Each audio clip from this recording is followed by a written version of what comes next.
Right, this week's Coronation Street, I thought, got better as the week went on. I really enjoyed tonight's episode. There were some bits about earlier on in the week where I was feeling a bit like about, but no, good. I'm glad they pulled out all the stops for our special day. For the Fiz and Tyrone storyline, which is, it's getting hotter. Poignant and harrowing. It was it's so harrowing this week, so harrowing. We're calling it Burn Baby Burn. That's I said you can't call it that, but you never listen to me. I was going to go with a staple I'll remove a storyline title, which I was very proud of last week, but I think Burn Baby Burn fits a lot better. I'm very sorry if I've offended anyone with that storyline title. Next up, we've got the Eileen and George romance. I don't think we ever had a storyline title for that before, so I'm calling it the Eye Opener because Eileen is opening up to George. I am so sick of them. Not so good. And also, I'm gonna bung in tonight's Todd and Shona stuff as well, which is tangentially related. Shona in the cars, so of course we call this part of the storyline title Car Show.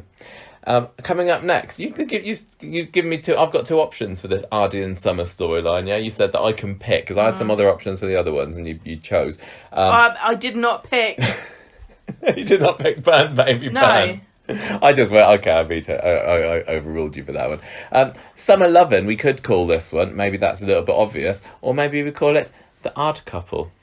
The Odd Couple, yeah.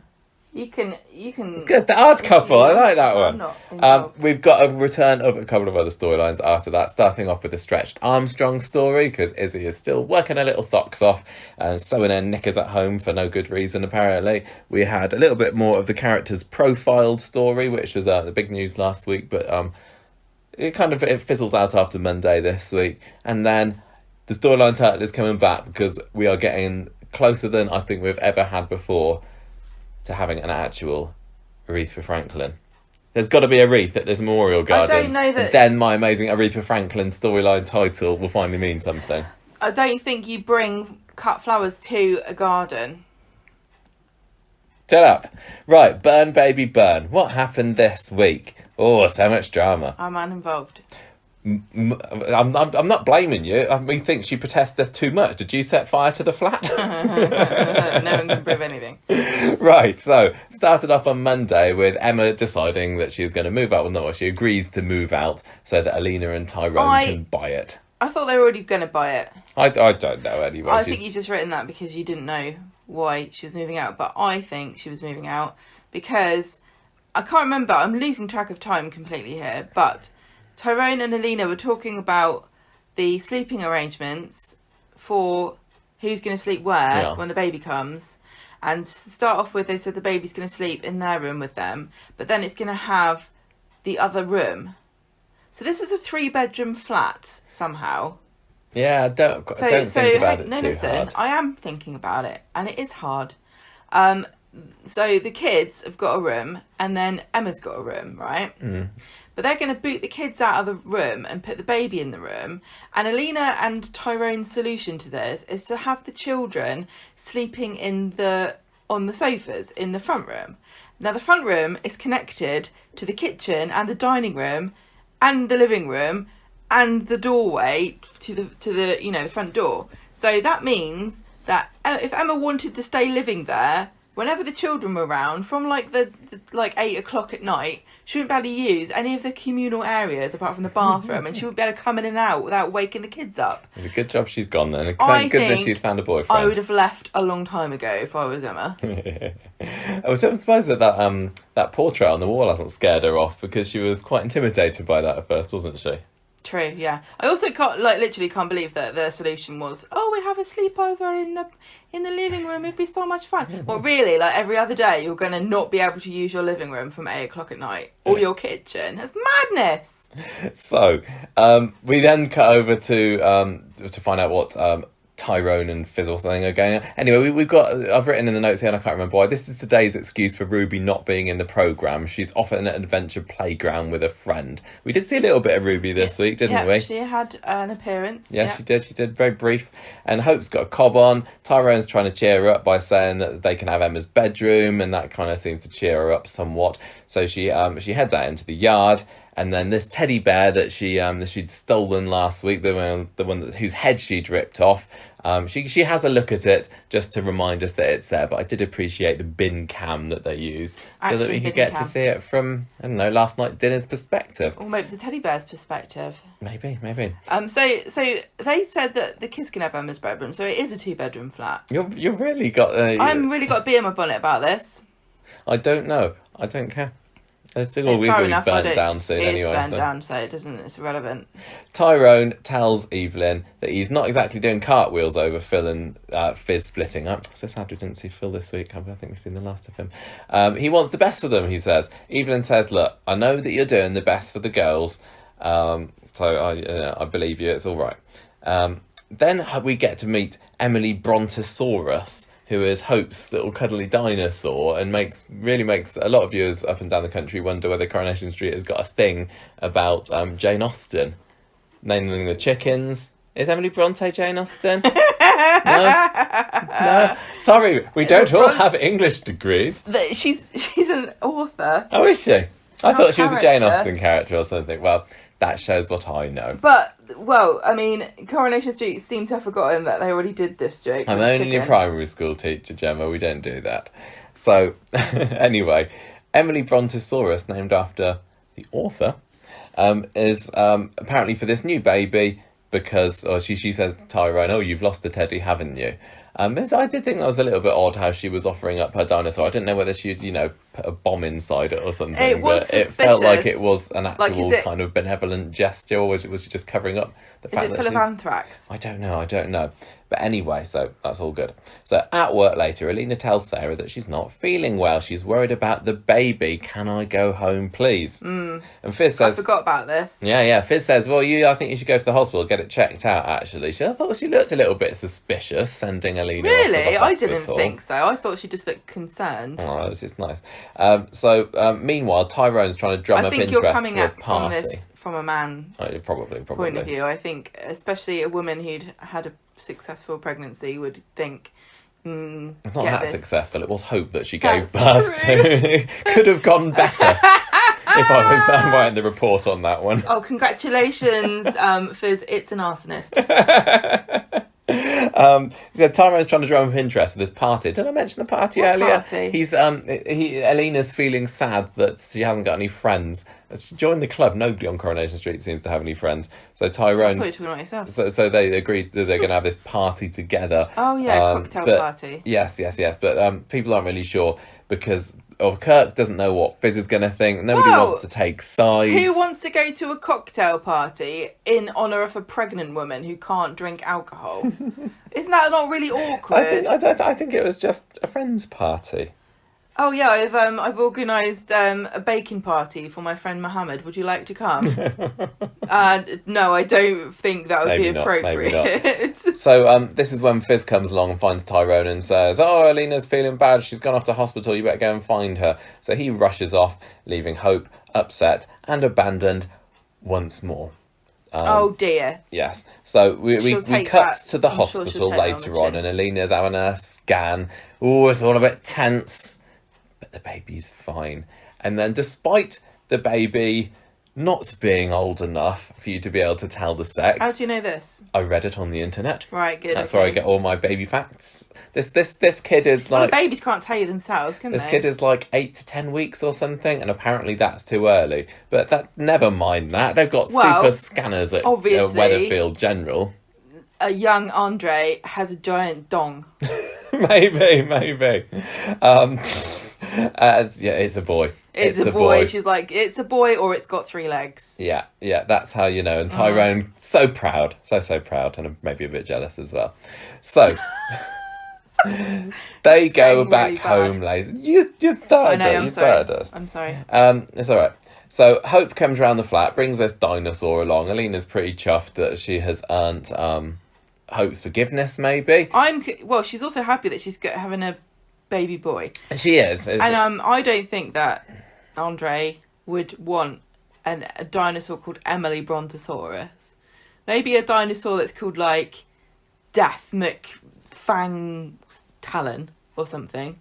You know, Maybe. something really manly. Yeah. Do you when we were looking at Romanian names a couple of I'm months pretty ago? sure we said that was one of the popular ones. Yeah, yeah. I all the way through Andre Dobbs. this Andre Dobbs, Andre Pop, Yeah. Andre Pop Dobbs, Andre Dobbs Pop. What were you going to say? All the way through, I found this story really, really good, really interesting. So much conflict, really well plotted, because there were so many bits where all the characters completely naturally were at odds with one another, and it doesn't always happen. Sometimes we get very clumsily engineered scenarios where people's motivations just don't really feel genuine. But this was such a universal story. I think any child who is the oldest, when a new baby comes along, especially if it's an opposite gender, and the parents are sort of excited about a new baby, jealousy is completely natural. And then of course, Hope was already pretty jealous, but then finding out that it was a boy, and Tyrone saying, "Oh, I always wanted a boy." That was awful. What didn't Hope. get mentioned, unless I missed it, was the fact that for a little while, 10 years ago, Tyrone did believe that he was the father of a boy, because Jack was His son. supposed to be his at the beginning, wasn't he? Well, I And, mean, maybe he's they like, found out it was this Kev's. reminds me of when my son was taken from me. Yeah, no mention of that. So, No, I think sometimes it gets a bit too complicated to bring up every. maybe single Kevin bit should of have said, that. "No, don't worry, Tyrone. Sometimes I forget that I had a son once as well." Yeah. I think it's the fumes in the garage or something. Yes, as you say, Hope overhears this and she gets pretty knocked about it, doesn't she? And it was so painful as well, just to watch girls. No, honestly, I'm going to get a bit political here, but like globally, we know that girl babies, even are aborted because they're unwanted, and everybody wants a boy for some reason. They're bloody stinky. But you know what I'm saying? Like, just to see how upset Hope was, and to know that people favour boys over girls is really sad to me. I've never understood that. Oh, we're great. What? We're great. There's a lot of you about. I don't think we need so many. So You're eating all the food. Hope leaves. On the way, she swipes these keys off the table, the ones that have got the little scan keyring in that a pretty Alina was big given last week. keyring, I Big say. scan keyring. Yeah. So back at home, Hope tells Fiz about what she heard and how excited Tyrone was and everything. And Fiz is also pretty devastated by this. There's lots of great, front on camera shots of Fiz this week where like the colour drains from her face, and she kind of realises as well that Tyrone's wanted a boy and what this means to she's him. probably thinking I couldn't give him a boy. It also feels more real because up until this now point you know. it was just, a collection of cells idea. inside Alina's And now it's uterus. real. Is that where they're stored? And now it's real. We have a special little baby box. detachable organ that we just sometimes put in boxes. Okay, good. So Hope goes up the stairs, and as on her way there, she dangles the keys in front of her for what I thought was an unnecessarily long period of time, but it was just long enough so that they could play the advert break music, and it did remind me, I said on Twitter, of that bit back in the 70s where Gail holds her engagement ringed finger out towards the candle for a good 20 seconds or so. Candle. Oh my God, I don't even know what I'm talking about. But so basically you're what I criticising mean. it for something where you can only remember one example of it happening before through the I entire can't even explain 60-year run. Yeah. So they're doing all right, really. It was fine. Yeah. So, Alina's having a little nap later in the second part of the episode. She's naps. not feeling great. She tells Tyrone that he should still go out and have a nice time and everything. Leave me on my own. I'll be absolutely fine here. I will not come to the evening that has been thrown in my honour where you're going to drink alcohol. Well, she's just feeling...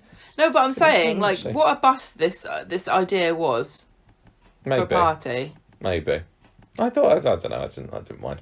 Well, it would be like if I said to I you, never take Alina's Michael, feelings into account for during your any of this. birthday, we're going to a cocktail bar. You don't have to come. It wasn't a party in her honour. It was to get her more friends, and she doesn't even want to turn up, and she wonders why she's got no friends. Fine, whatever. So Fiz sees Tyrone in the street. She's gone, and she kind of gives him a bit of a snitty congratulation about the news and everything. Well, yeah, because he didn't know that Hope knew. No. And she's like, she overheard you saying how great it was. I hope you're happy. Yeah, he says, I'll have a word with her, it's fine. So Fiz tries to talk to Hope herself when she goes back home, and she promises that Daddy loves her and Ruby. He's not going to love him any less with a new baby around. And Hope says, I don't want anything to do with this baby. I don't even want him to be born. Oh, dear. Stomps upstairs when Fizzles is her to an early bedtime.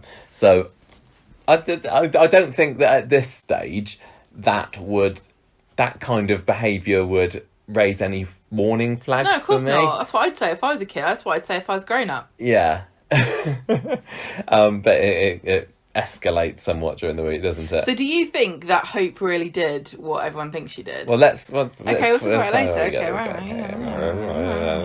right. So Tyrone turns up at the hotel, Chariot hotel? Square Hotel, Oh. of course, the only hotel in Weatherfield. Kirk's already there.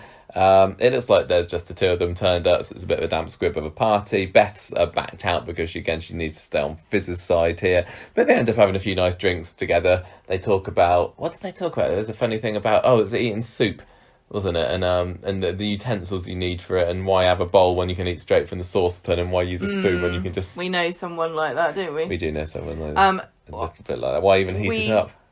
We also discovered a new utensil this week. You did? A splade. Do you want to elaborate? when your lovely great aunt died, we went to her house like a swarm of locusts and took many things. Well, I did. And one of them was the vast majority of the cutlery drawer, which everyone thought was hilarious. But one of the things I picked up was this really intriguingly odd and kind of ugly but fascinating, like weird forky spoon thing, which turns out to be a thing called a splade, which is like it's a fork with a scoop, but like edges that you can cut with. I would say that it does nothing well. But it's a combination of the three main. And then I got really excited implements. and I looked up all the different sorts of cutlery there are. Like, I thought it was just a spork, but there's lots of other combinations. I highly recommend you look investigate if they're cutlery. interested. I was reading the Wikipedia entry for cutlery last night. Like, it was the most fascinating thing and it was absolutely fascinating. Lockdown fun. And it's not even lockdown anymore. Anyway, Evelyn sends Fiz off to the shop with some money to buy some treats for them. They're going to have a girly night in together. They're going to watch a film, scoff some crisps and chocolates and ice cream and everything. So off you go, Fiz, to the shop. For Evelyn. Take a very, very, very long time, Fiz, because I'm going to go to sleep. Hope's going to go and burn down a flat. Well, listen, is it suspicious that it took Fiz so long? I think she had a reason, but I can't remember what she said now. And was Evelyn really asleep the whole time? Yes. And who else could have done it? No, but it was Hope. I think that... we're not there yet. Let me just say one thing. I think that it's obvious that Alina has an evil brother who's come from Romania. And what would this brother sound like? What would he say if he were here? I have come to kill you because everyone's favoured you more, even though I am firstborn son. I don't think so, but, I'm not going to You never believe in me, completely Alina. discount the idea. I can kill you, angel baby. I don't know how naturally it's going to come up in later podcasts, but you were developing the whole Pop family tree. I know. Just a couple of days ago. We'll see. But This is a chance for Mama Pop or Papa Pop to pop up in the podcast later on. So anyway, Evelyn's asleep on the snoozing. sofa. Hope sneaks out the back door. She she goes up to the flat where Alina's having a bit of a snooze on the bed. I don't think we'd seen the bedroom. Fiz and Alina and Tyrone's bedroom before, had we? First Don't one, remember. maybe. We certainly heard a lot about what goes on in that bedroom. Well, but I think this is the first time they were invited within. So Hope's there. She sees this dinosaur on the cot, and also a lit candle over by the side. It was over on the kitchen area or something, wasn't it? I don't know. Alina knows. So then we cut to Alina later, and as she's sleeping on the bed, there's some smoke coming in from under the door. Sally and Eileen are outside. They see the smoke coming through the window, the fire alarm's beeping, and Sally kind of reacts, but to be honest, I would say that maybe Sally Dinevert and Sue Cleaver felt a bit like they were phoning it in without a performance. I can't maybe believe it you was said nearly that. home time Honestly, or something. that's really bad. It was like, oh, there's a fire. Better phone the fire brigade. Oh, no. I know there's lots of fires on the street, and maybe they can't all be as novel as the first time you saw the Rovers catch fire in 1986, Sally. But I was probably feeling it then. Really, to be honest, of all the performances that we have let slide through and not said anything bad about, sometimes not great performances, and you pick this. It stood out to me as neither of them seemed particularly bothered. Well, maybe they were like, well, it's only Alina. Well, maybe it is. And there aren't actually any flames. It's just a smoke machine underneath the door. I'm going to say now that the whole fire thing on Monday was a massive letdown for me. And I know they can't all be Victoria Court fire, Rovers fire kind of level. You want people screaming with flames behind them. It was a bit naff, I thought. We still got COVID restrictions in the filming. You could fire purifies. It would have been perfect. He wouldn't have had to spray it down with disinfectant at the end. They're not going to be like, okay, right, so we spoke to the health and safety guy, and he said that actually this time we're allowed to burn you a little bit because it counts as sterilisation. No, they can. I thought the fire was naff. I thought it was pants. The payoff at the end of the week was good, but I didn't think it was particularly effective on Monday's episode. I'm sorry. So Sally and Eileen's reaction was maybe just true to that, I guess. All right, that's probably how I would have reacted. We've heard it now. Tyrone gets a phone call from Evelyn. Eileen can't be bothered. And then he dashes off to go and find out what's going on there. Then gets back to the street, finds everyone crowding around an ambulance. Eileen hasn't been bothered to phone Tyrone. She just sent him a text, and it's an emoji of fire and that drunk face with the tongue hanging out. Yeah, maybe. Well, maybe they used a little is there a smoke emoji? There's not, but there's a little puff of wind one.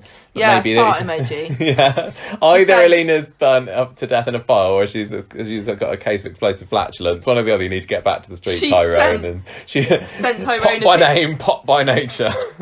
Sent Tyrone a picture of a fart emoji and a rolly eyes emoji.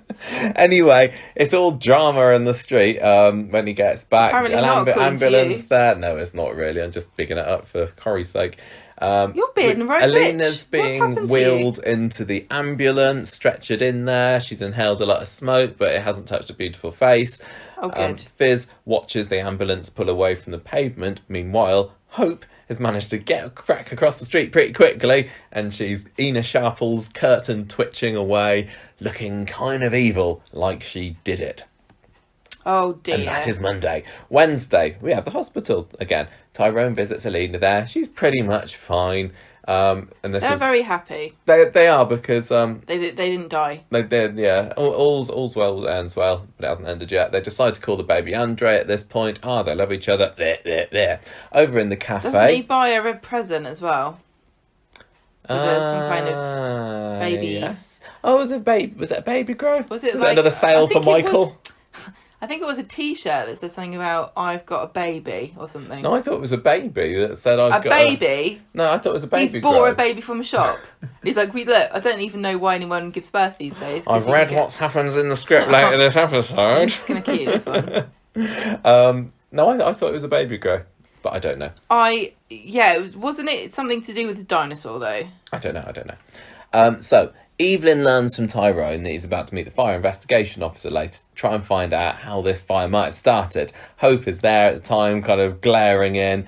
He immediately blames Alina. She's like, she was the only one there. Had to be her that set this fire. How would you know? Yeah, Hope. Yeah, how would you know? Continue. Probably everybody's been saying that she was alone in the flat, but never mind. How was the fire? How was the fire? How was the fire? Hot. Wasn't as bad as it could have been. It was not as bad as it could have been. I've written in my notes here. I mean, who said that? Fire officer. How often? Investigation. Yeah, but literally, how often is it? This is probably as bad as it ever could have gotten. Like, how often do people say that? I can only think of 2 times in history where you can say, well, no, 3 times. Great Fire of London. Not as bad as it could have been. It could have been worse. It could have been the whole country on fire. Yeah. 9/11 was pretty much as bad as it could have been. Yeah. Any others? The earthquake in Japan. That was pretty bad. That's about as bad as it could have been. And what was the other one? Oh, yeah, World War II.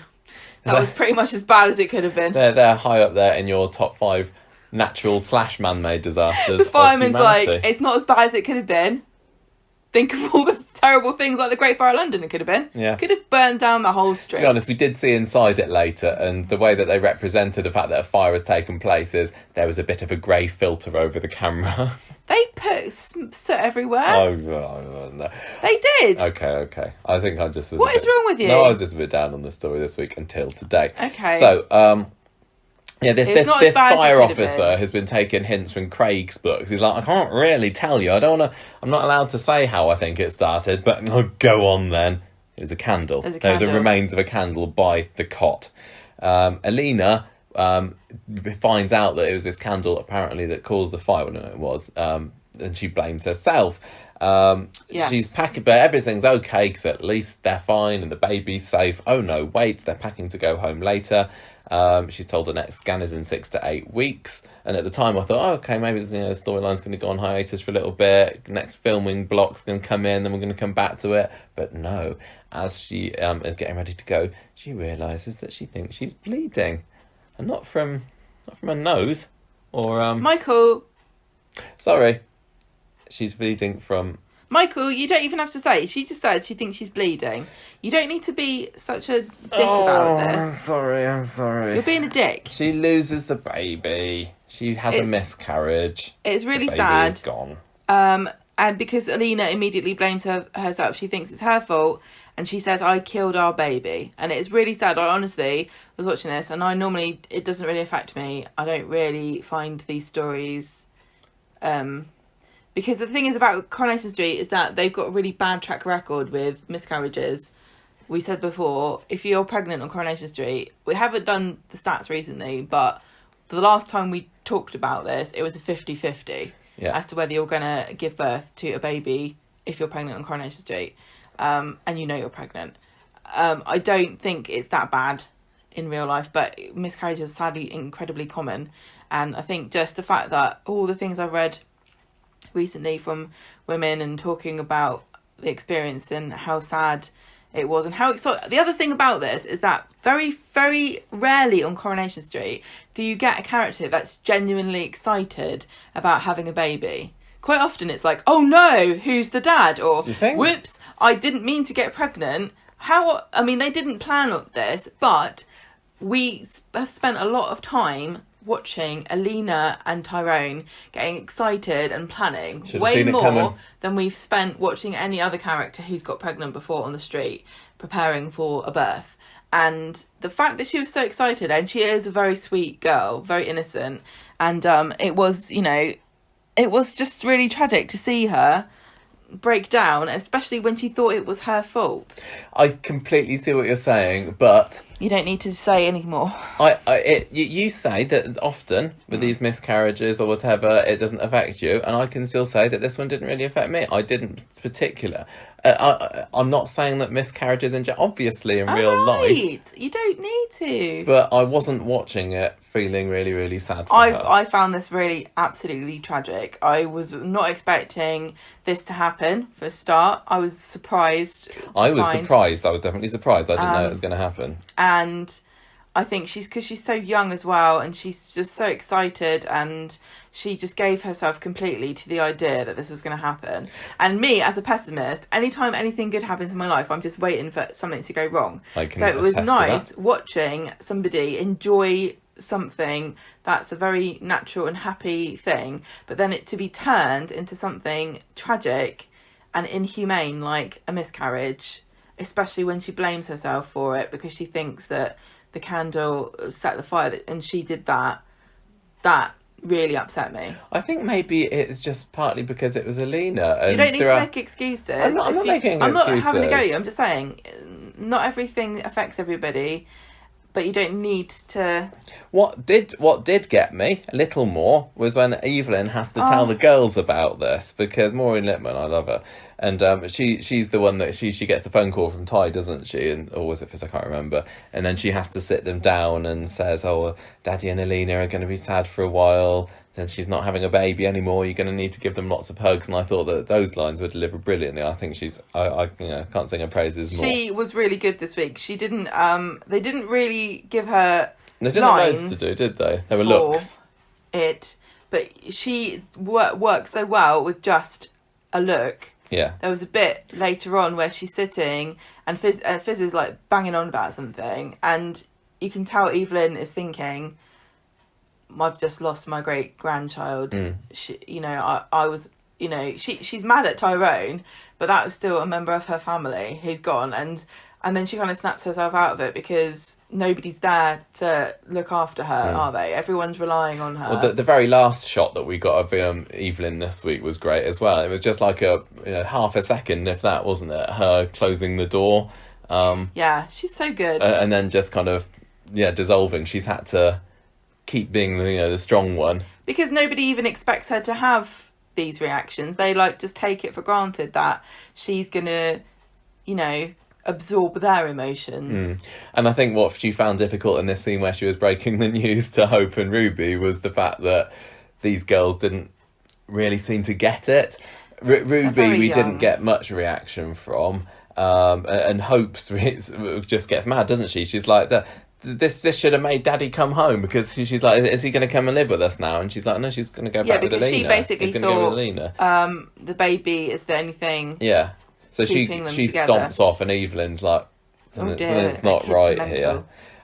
So anyway, Evelyn and Hope again go off to speed dial to get some lassie or whatever later, and then as they walk past the flat, Evelyn has to explain to Hope why the police are there, and Hope's like, if somebody made the fire, would they get in lots of trouble? So back at the hospital, Alina cannot face leaving. She doesn't want to go home. She says maybe this is a punishment. See, everything about what Alina was going through and saying, I thought was so well written and performed, and I just felt like I was in her headspace for some reason. Like, she was saying, oh, it's my fault, this is I can totally understand her thinking, we did something wrong, and now the universe is getting back at us by taking this away. Yeah, I totally get it. And also, imagine now you're homeless, basically, because the place you should feel the safest, where you want to go when you're sad, is now just a wreck, and you can't go back. Well, I thought that they could go back. Nothing for this poor girl. They didn't. can go back, Michael, but it's a fire. There's a fire there. You can't sleep in the house when it's full of smoke. No, I thought the idea... They've gone to stay at the Rovers. They go and stay at the Rovers, but I thought that was Tyrone's choice. I thought that he says, because she thinks, I don't feel like I can sleep there. Right, are you blind? Did you not see what the flat looked like? You can't sleep in a smoke-filled flat because the fumes are still in there, and there's dirt and grime everywhere. You're a maniac. Evelyn later I'm gonna on, make you sleep in a bloody looking a bit shack. perturbed. Fiz is back home worrying about how the girls are going to cope with all this that's going on, and Evelyn says, I Hope's been asking some unusual questions, to be honest with you. And Fiz kind of knows what Evelyn's been hinting at, because she's been feeling this. She must have been thinking the same thing too. Cannot believe these two people live in a house with a proven arsonist and pyromaniac, and she's literally there going, "Whoa, fire's beautiful, mummy. It cleanses all the sins away." And they're like, "Do you know what? I'm starting to wonder whether somebody set the fire and who it could have been." Well, Evelyn says, "Does Hope know more about this fire than she's letting on?" And Fiz, even though she must be thinking it as well, she doesn't like the accusation. She doesn't like that someone else has voiced this little niggling worry that must have been going through her head. I didn't like the way everyone pussyfooted around this, because honestly, if I was there and I was Evelyn, I wouldn't be like, "Oh, do you think Hope knows more about this?" I'd be like, "Do you think Hope set the fire and killed the baby?" I don't think I'd be like, No, Does I she think... know more than she's letting on? What is that? What are you insinuating? No, she needs to go softly with this. I know, but the way she says that, it's like she's insinuating that Hope's got some kind of friend who also sets fires, and they've made like a pact where, like, Strangers on a Train, where the bloke, her evil bloke friend who's an arsonist, sets fire to Alina, and then Hope has to like go to Nottingham and set fire to someone else's baby and return, and then they can't be traced back. Yeah, maybe it was like that. But anyway, Fiz kind of clams up when Evelyn tries to broach the subject with her, and she's like, no, anyway, Hope wasn't even there. She was here, wasn't she? And Evelyn realises that now's maybe not the time to push this any further. Well, so she was also asleep. She was. I don't blame her for it all her fault? No, I don't think so. I think it was Evelyn's fault. You've got to guard if you've got a small child who likes setting fires and a very flammable lady who she hates living in a flat nearby, you don't fall asleep and let her escape with a lighter. I don't know much about parenting and babysitting and things, but I don't blame Evelyn for falling asleep. I'm sure it happens all the time. I'm joking. I know, but I think I've seen some people online saying it's Evelyn partly to blame because she shouldn't have fallen asleep. Anyway, she's allowed as many naps as she wants. That woman's a saint. Tyrone and Alina go back to their burnt out flat. Alina's pretty gutted, as is the flat, apparently. Didn't see much for it myself. Fiz sees Tyrone in the street and offers her condolences to him, and she kind of starts digging for information about how the fire might have started, and learns that it's a candle. She leaves with a bit of a sigh, but I wasn't sure then what she was thinking, whether she was thinking... I think she's thinking... That's not Hope's, weapon of choice, or like they think it was an accident. Yeah. But she's a mum, right? And I know she knows that her kids set fires before, but she'll take any chance to grasp onto an idea that it wasn't Hope that did it. So she's taking this and going, look, relieved. I'm not even going to look into this. But it's the idea is not going to disappear out of her head, but it's just been it's died down. It's a little ember at the moment in her mind. So Alina tells Tyrone at the end of the episode that I think that the candle has been moved because I definitely put it over by the window. But the fire officer says that it was by the cot. What's going on here then? I did think it'd take quite a long time for her to put two and two together there. But never mind, I'm glad that they did that episode. I don't understand as well where the candle was, because the way they were talking about it is like it was in the cot. I think it was just supposed to be underneath the cot. Underneath the cot, like it's some kind of cauldron. Yeah. Exactly. What kind of... It's like, surely, if I was Lena, I'd be like, there's no way around this. I definitely didn't put the candle in the cot. Well, this is what she's saying, and she thinks that everyone's thinking she's crazy for coming up with this. I mean, I've made a cup of tea and put it in a cupboard once. But I've never set fire to my house with a candle by putting it underneath the cot. She was feeling a bit peaky, wasn't she? It can make you do crazy things, baby brain. Right, I don't think so. Tyrone and Alina have a bit of a hug at the end of the episode, and I wonder how did they do that? It definitely Who wasn't. did he hug? Did Tisha Merry come onto the street again to give Tyrone a bit of a hug at the end of the episode? It wasn't her, because it wasn't Alina, because they made such a big fuss about not showing the her back head. of her head. Anyway, Friday morning then, Alina can't sleep. She's there at the Rovers, like you said. She's convinced there's something fishy going on with the fire. And she's like, do you believe me that I'm not going crazy about this? And he says, oh yeah, of course I believe you, but he's not really sure on that. I think he thinks that she's seeing things that aren't really there, but how that changes this episode. Well, the thing is, you can understand her desperately needing it to be somebody else or something else, because otherwise it's then her. Responsible. Yeah, she's the one that's responsible. Not that she is responsible. No woman is ever responsible, no matter what anybody tries to say, for a miscarriage. No. Certainly not in a situation like this. She says that the fire... I mean, they say in the episode that they can't say for sure that it was the fire that precipitated the miscarriage. Well, but it's going to be in the back of your head forever, she's isn't it? Believe so that. She wants to believe that it was somebody else. Because it's a more... It seems like... human beings don't like things happening for no reason, and even if the reason is horrific, we need something to say to ourselves, to tell a story about how things came to be. So even if it's actually worse for Alina to have somebody try to kill her, literally, and kill her unborn child, that to her is a much easier concept to grasp than just the universe is horrible and babies die before they're born. And that, you know, that's it kind of worse for her to accept. Yeah.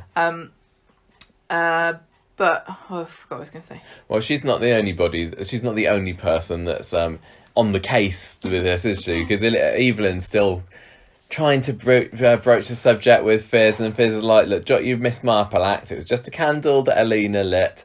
I think that was Evelyn hadn't known before that point, had she, that there was a candle, so she kind of backs down a little bit after then.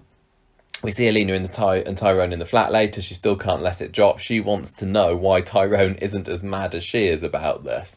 And then a police officer comes over and says, was it a fire officer? I can't remember. Anyway, they say, there was also an accelerant used, so they're treating this as arson. And they don't go any further into that, do they? About what the accelerant was. I mean, I think maybe it was supposed to be like nail lady lacquer. There was nail varnish. Yeah. At one point. She is a nail lady. No, but there was nail varnish remover. I remember saying to you, was it this week or the week before, like, that? Why is that there? Yeah, but anyway, I think it's probably supposed to be that, but they don't really go into it. It doesn't really matter, does it? I think, are they probably not saying what it is because the same reason that they don't tell you what the method was when there's a suicide, because they don't really want to give people... Possibly. Yeah, there was an accelerant. You know the one. You know. So we're not going to tell you how to set fire because it's a secret thing. Yeah. You'll never find out. You got to find out like a caveman. It's not like it just happens naturally, sometimes completely spontaneously. So they're asked who had access to the flat, who could it have been, and they say, well, maybe Emma, she wouldn't have done it, but she had the keys. Debbie, maybe, because Debbie used to be the landlady here. Don't know. They don't have very many options to go with, to be honest, do they? And there wasn't a break-in or anything, so they're a bit stumped. Tyrone sees Fiz later and tells her the latest news. She's shocked, but she cannot get home quick enough because she is now back thinking, okay, maybe it really was Hope. Yeah, and they must have a sort of flat where the door where it closes itself, locks itself, because we don't have that kind of door.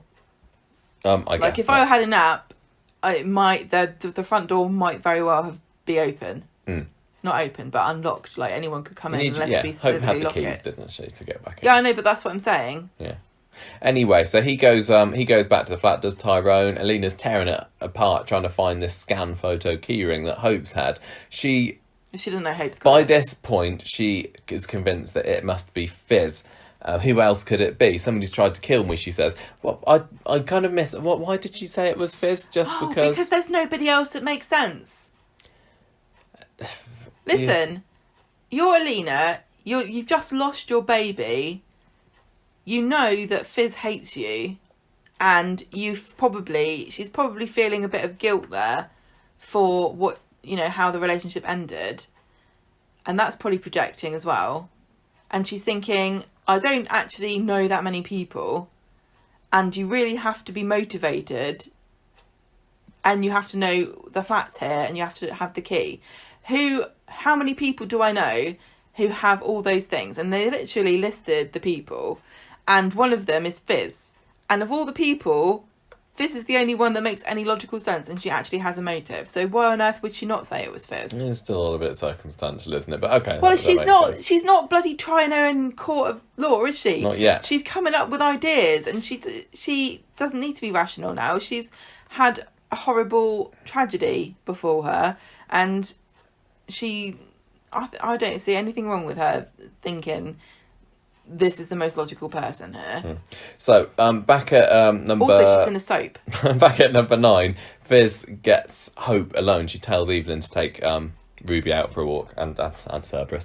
And she notices pretty quickly that Hope is eyeing her toy box down the side. This toy box that I don't think has been in the lounge before. But I thought it was really weird that Hope's toy box had evidence written on the side of it. Don't look in here. Strange choice. Yeah, this toy Yeah, box. it's just a giant toy box says with hope. written on it. Yeah. So it was quite exciting, that bit, because they open the box, or Fiz opens the box, don't It was they? like in Pulp Fiction. It was. And the next time that we see them together, it's later on, isn't it? We don't get to see for a little while what she's found in the box. I think by this point, a lot of viewers would have guessed exactly what they found. Yeah, it was pretty obvious, but it's still a very interesting choice to cut. Yeah. Yeah, and it made it more dramatic. So Tyrone is round later on, and he's asking about the keys because he's been sent by Alina. They're missing. Yeah, and Fiz is acting very suspicious, and then Hope comes like bounding down the stairs with her suitcase and says, "Mummy's is too heavy." And Tyrone's like, "What's going on here?" Then it appears they're doing a runner. Not guilty at all, not suspicious. I mean, it couldn't have looked more suspicious if Hope had come into the room. It could only have looked more suspicious if Hope came into the room with a big book that says "How to Get Away with Murder" written on the front of it. So Emma goes around the flat to see Alina later. Alina gets her up to speed with everything. She says it's still Fiz, not that much goes on there. Tyrone sends Hope upstairs. He needs to talk to Mummy about this. Fiz is like, "Oh yeah, we're just going to Wolverhampton. We're going to see my mum." And she says, "Yeah, we're keeping it a secret because I don't want Chesney to find out." Yeah, I don't know how. Family drama. Yeah. She says, he says, "Look, I'm going to tell the police. I'm going to set them on you. You know something, don't you?" And this is when she admits that it was the keys and the dinosaur that they'd found in Hope's toy box. And she says to the fire, it was Hope. Now, I'd thought about the dinosaur. I thought it was that. I think I'd seen some other people suspecting it'd be the keys that she found, but it was both. 2 bits of evidence. Why not both? Lock her away, throw away the key. It really is before she gets her hand on them. Fairly. Yeah, it proves... Pretty cut and dry. She's stolen the keys earlier, didn't she? And that's how she got in to take the dinosaur. Yeah, so it's obvious that it's obvious when she broke in, if she was able to take the dinosaur out before the fire started. Yeah. So Tyrone orders Hope downstairs and says, "Look, what happened? Why did you start the fire?" And she's trying to stall and change the subject, which is kind of funny. And I like this. I just wanted Emily Brontosaurus. I like the way that Tyrone was like, you're trying to think. You wouldn't need to think if you were telling the truth. Yeah, but she's trying to get away with it, but not doing a very good job. So Fiz is saying, "Look, we need to keep this a secret." This is the conundrum for the rest of the episode, isn't it? This is where Tyrone and Fiz differ in their opinions on what they should do with Hope. I just need to interject here because it's very interesting. This story is very, very interesting to me because I am currently listening to a podcast about the JonBenet Ramsey case. Do you remember this? No. Do you remember I think it's 96, in America, she was a child beauty pageant star who was murdered? No. You don't remember? You don't know anything about this? This is a really fascinating and very, very famous true crime case. And so the child was went missing on Christmas or Boxing Day, and the family, I think it's Christmas Day, and the family finds a ransom note, phone the police come round, everybody's milling around, the policeman sees that the dad is looking a bit antsy and says, "Why don't you look again around the house?" The dad goes downstairs, finds the dead child in the house, brings her up, and from then on, it's a mystery as to what has happened to this kid. And there are so many different theories about who killed this poor child, because she was murdered, and what happened. But one of the theories, and probably do I have to say for legal reasons that we don't have any, we can't say this is what happened, but one of the theories is, it's not the top theory, but one of the theories is that it was the son, her brother, and that the Ramseys, the parents, covered it up, wrote this ransom note and pretended she had been kidnapped, hid the body downstairs because they thought that if it came out that the son had killed the daughter, they would lose 2 children instead of 1. I see, yeah, and this is what Fiz is kind of saying, isn't she? She's this desperate kind of... She's already lost her guy in Tyrone. Well, it's not just that, but she stands to lose her daughter. Yeah. It's not a question of, one or the other, but if it is for, Tyrone is the person who would be the analogy. But And she's thinking that she might lose Ruby during it as Wondering- well, because Ruby go and live with Tyrone, so she'd just be left on her own. But it wasn't just purely selfish reasons. Obviously, she was saying, I can't see Hope being carted off. She's young, she's old enough to be criminally responsible for this. She'll be put in some kind of unit somewhere. I need to protect her myself. Yeah, I feel bad for her, but in a way, Hope probably does need to be put in a unit. Yeah. Tyrone is of Because that opinion. Let's face it, she's very intense, and she's got a good glare, and we know that David's been trying to cultivate psychic powers, and he is like the last evil child on Coronation Street. It surely feels to me only a matter of time before Hope cultivates the ability to use her mind to set fires, and we need to lock her up before that happens. She's going to be like, what's that off The Shining, isn't she? Little boy. Danny? Yeah. Fiz says, I'm not going to let you ruin her life. Mind? I don't know, probably. That's the sort of thing you do. Tyrone says, I can't turn a blind eye to this. I'm going to tell the police.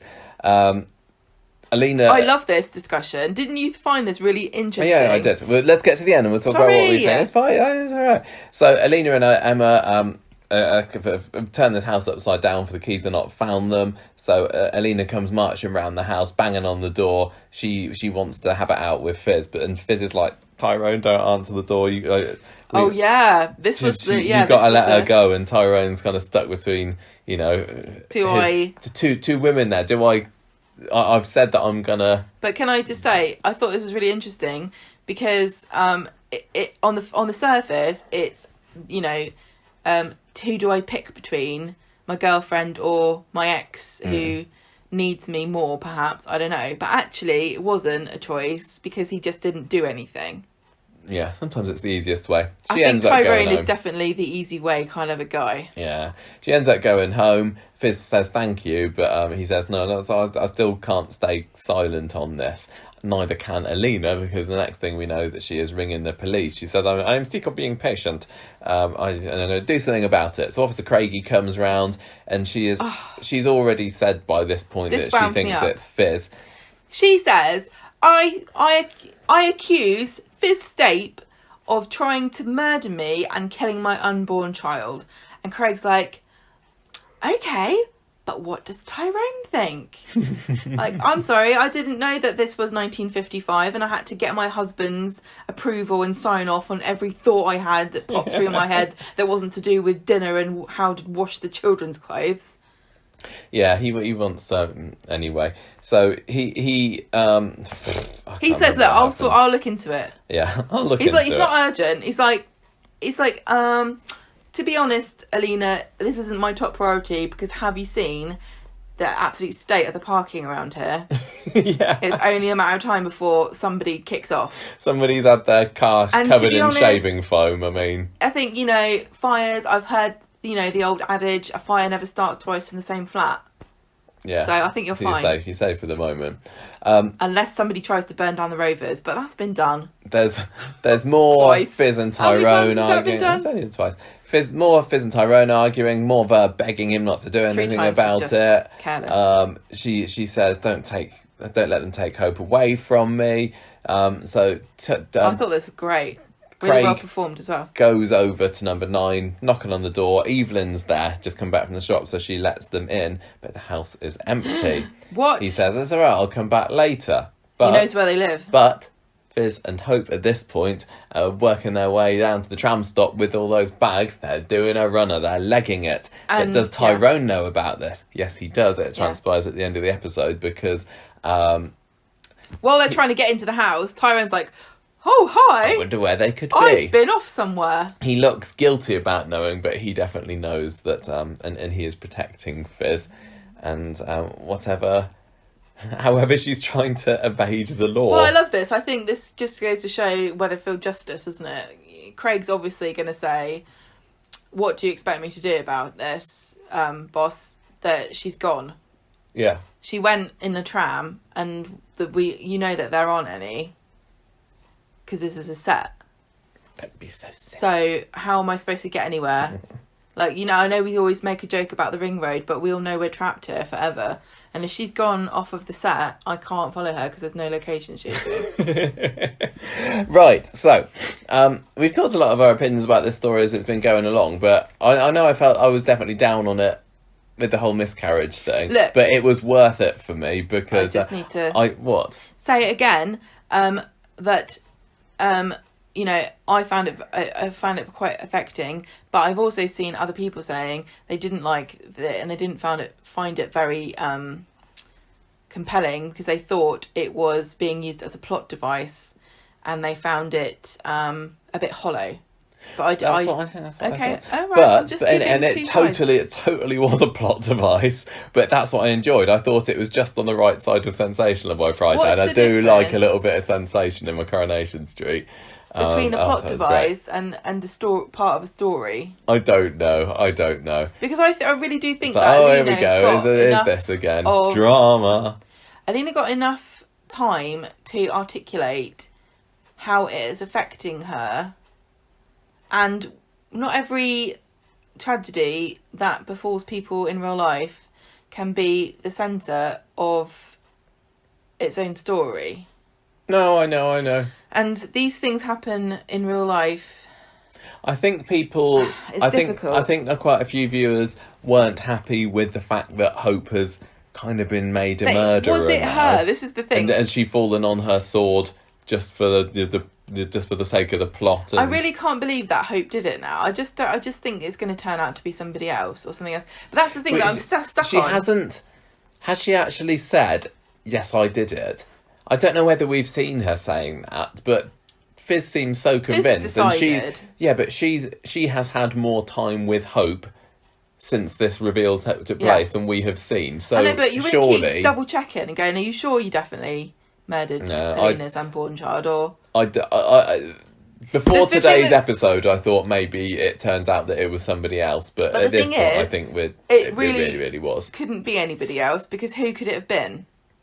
There's a part of this week where Alina says something She's been like, keeping her head down recently. who would have hated me enough to kill my baby or tried to kill me? She is right. You can make the case that if somebody had the mental capacity, because I think you're going to have to argue that Hope doesn't really, because she's a child, but if somebody had the mental capacity to understand that a fire kills people, that then is attempted murder. To set fire to a flat when someone's asleep inside of it. Okay, well, this brings me to more of what I was saying about Hope last week, and I know that everybody loves Hope at the moment, and I do like Hope, but I'm not as much of a Hope fan as many other Coronation Street viewers seem to be. She's not acting like she's a 10-year-old. I think they're babying her a little bit, and I saw some other people online saying this the other day as well. And I know what 10-year-old children are like, having taught them for quite a long time, and I think that she's infantilized a little bit, and I think that if somebody her age were to do something like that, she would know what she was doing. Now, I don't think that necessarily the gravity of the fact that I have killed this baby and what this means would really sink into her, because I think for all that she knows, there's a possibility of her having this future brother coming along, but right then and there, it's just Alina with, cells or whatever in her body, and she doesn't consider it a human life that she has taken. So you're saying that Hope's got very advanced philosophical thoughts about the conception of consciousness, and when a fetus. I think that I think that she sees it a case of black and white. She is pregnant, and now I have done something, and she's not pregnant. Great, that solved that problem. But don't you think that children? I think children have a different idea of babies as existing from the like when you tell a child, you say, got a baby in her tummy. Yeah, you don't go, it's a collection of cells which may or may not eventually form into a fetus, which once expelled from the vaginal birth canal becomes a baby. I don't know. I think that the fact that neither her nor Hope really had... Who's her or Hope? Sorry, no, her nor Ruby had a massive reaction of despair or whatever when Evelyn broke the news to them. I think it really just was a case of, in their minds, she was going to have a baby and now she's not. I think there's a difference between knowing what, because obviously this is philosophy, and I'm not really going to get into when a baby is, because when a child in the womb is a baby and when it is whatever. That's a completely different thing. But I think that it's very possible that Hope could say it is a baby, but I don't want it to be. So I'm glad that it's dead. Do you see what I'm saying? You're saying she doesn't even think it's really a baby, and she doesn't think of it like that. But I'm saying she does, but she's just glad it's gone. I don't think Depends on how much I don't think that she's really thought about the fact that this is a living being, a soul, or whatever, that she has murdered in the same way that she knows what murder is, she knows what killing is if she's 10 years old, and I don't think that she thinks that she's necessarily done that, or it's not as bad as maybe they're the bad murderers as Mr. Phelan who used to live a couple of doors down the road, that kind of thing. Well, I think a lot of people probably, when discussing this, will spring to their minds another true crime case, which is more famous in the UK than it is, I think, in America or other countries, but it's pretty notorious, and that's the murder of James Bolger. Oh, yeah. And so he was a 2-year-old boy, and he was murdered by 2 10-year-old boys. And that is exactly the same age as Hope is now. And obviously the circumstances are completely different here, but at the end of the day, taking all the details out of this, we're talking about, can a child conceptualise what it means that their actions have led to the death of someone else? And the arguments still continue, because these children, there was a lot of controversy about how these 2 boys that were found guilty were treated and what happened, and they got let out I think when they were 18, and one of them has gone back to prison for horrible things that he's been doing, but the other one didn't. So it's really, I think it's fascinating, because I distinctly remember this happened in 1993, so we would have been 11. I was at 11, you were 10, and I really remember at the time thinking, how can they say that they don't know what they were doing, these 2 boys? Because I know I wouldn't kill a 2-year-old boy. I remember being kind of offended and also a bit fascinated to think, what, so I could just go and kill a kid that was younger than me, and I could say, oh, I didn't know. You know what I mean? Like, I was baffled as a child to hear that people thought that as I couldn't understand that was a crime. Yeah. Because I was thinking, yes, it is. So from my memory of this horrific event that happened in real life and how I reacted to it at a similar age than Hope, I would say that she, I think that children are capable of understanding consequences. Oh yeah, they definitely are. But like you said, though, it's not exactly the same. It's not exactly the same at all. But I just find it very interesting. I don't think that it's going to be far from many people's minds when they're watching this, if they think about a 10-year-old child, being responsible for the death of a younger child. Well, I've seen lots of people, or some people online, saying that when Hope didn't seem to have any kind of reaction other than anger when Evelyn told her that Alina had miscarried, some people have said, oh, that shows that she's a psychopath, she's heartless, she's cold, she's got no soul, whatever. And I didn't take it to be like that. I thought that it was just a case she didn't understand, it's not the same as in her head. She hasn't. So you're saying that she solved a problem. Yeah. And it wasn't a real person. I think that's what I'm saying that she thought. But she's going to, at some point when she grows up, realise what she's done, and maybe that's going to be within the next few weeks she'll realise what she's done, or maybe in 5-10 years time she's going to realise what she's done, but you can't escape what she's done. I think if Fiz is taking her away, she must believe that she did it. Otherwise, Right. she'd be like, what's going on, Mum? Yeah, I the didn't actually do question it. But the question is, did she put the candle somewhere Yeah. and then somebody come in and disturb it? Was it an accident? What do you mean? You know, I don't really find it a compelling excuse that somebody who's already been seen to be a pyromaniac could accidentally set a fire. But it's, you know, it is possible that she had the candle and she was just looking at it because she likes fire, and then she dropped it, and then she was like, oh my god, what the hell do I do now? And then she picked up the nail varnish remover because it's liquid, and she thought, oh, quick, and sprayed it Water on, puts out fires. and then it just went more flames. Yeah. I mean, it could have been that, That's but the like sort I of, said... like, that's the kind of thing that I could totally see a child doing. Oh, yeah, because definitely. they like, obviously, you know, the intent is not old enough to know. But what I am saying is that definitely the mental capacity is that a child can understand at 10 that what a murder is. That's what I'm saying. Yeah. Whether or not she did that, I'm not sure. I honestly, now I've said that scenario, I'm starting to think like that actually sounds like a kind of plausible thing that they could write in that But would completely... It wouldn't exonerate her from... Why would wouldn't it? She went into the flat. But she's still going to... She left Alina there because she was scared. That would be the crime. But I can't remember whether she said that she knew Alina was there or not. I think maybe she didn't think Alina was there. Well, then she's off but- scot-free then. But she's...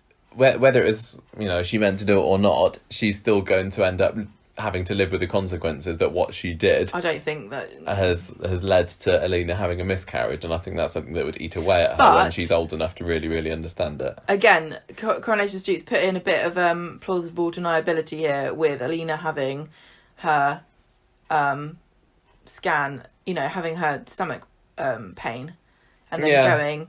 And unfortunately, it is possible to have...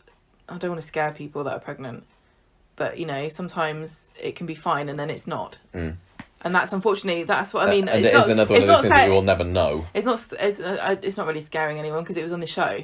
Because that's what happened. She went and they checked her, and then they said she was fine, and then she suddenly said, I'm bleeding, and then she wasn't fine. Yeah, but even so, I think Hope is never going to know, and I think she's still... Of course, that's the big thing about all of this, is that no one will ever know. Alina's not going to know. No. Hope's not going to know. Fiz isn't going to know. And we, you know, this scenario I've made up is not even necessarily remotely what happened. Speaking of not knowing... Where was Curtis? Yeah. Speaking of not knowing, I would like to just take a brief moment to congratulate Coronation Street for keeping this miscarriage out of the press. This wasn't spoiled.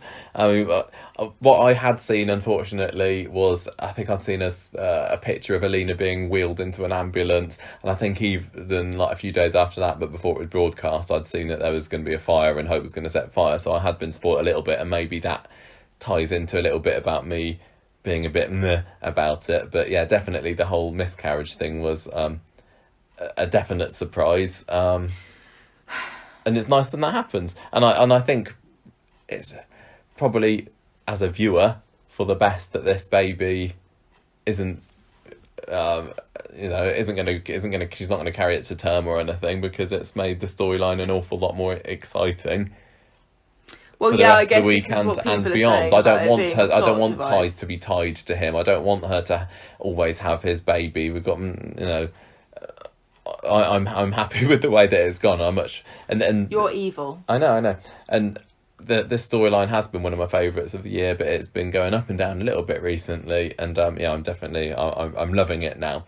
So This is definitely what you're saying there about, oh, now it's more exciting. Definitely demonstrates the difference between plot device and being the plot itself. Because if you contrast this to what happened with Michelle and Rory, the whole story was centred around Michelle and how she reacted to what happened to Rory, whereas Alina is like, anyway, who set the fire? And what a quandary this has put Fiz and Tyrone Yeah, in. I know, but I still think I understand, and it is I understand that also some people got really upset watching it. We had a lot of people on our Facebook group sharing very harrowing stories about their own experiences. it does hit you differently when you have experienced something and you see it on screen, especially if you're not expecting it.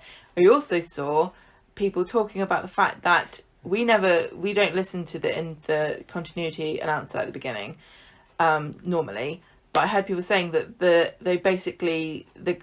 they said there's going to be something horrible happens to Alina.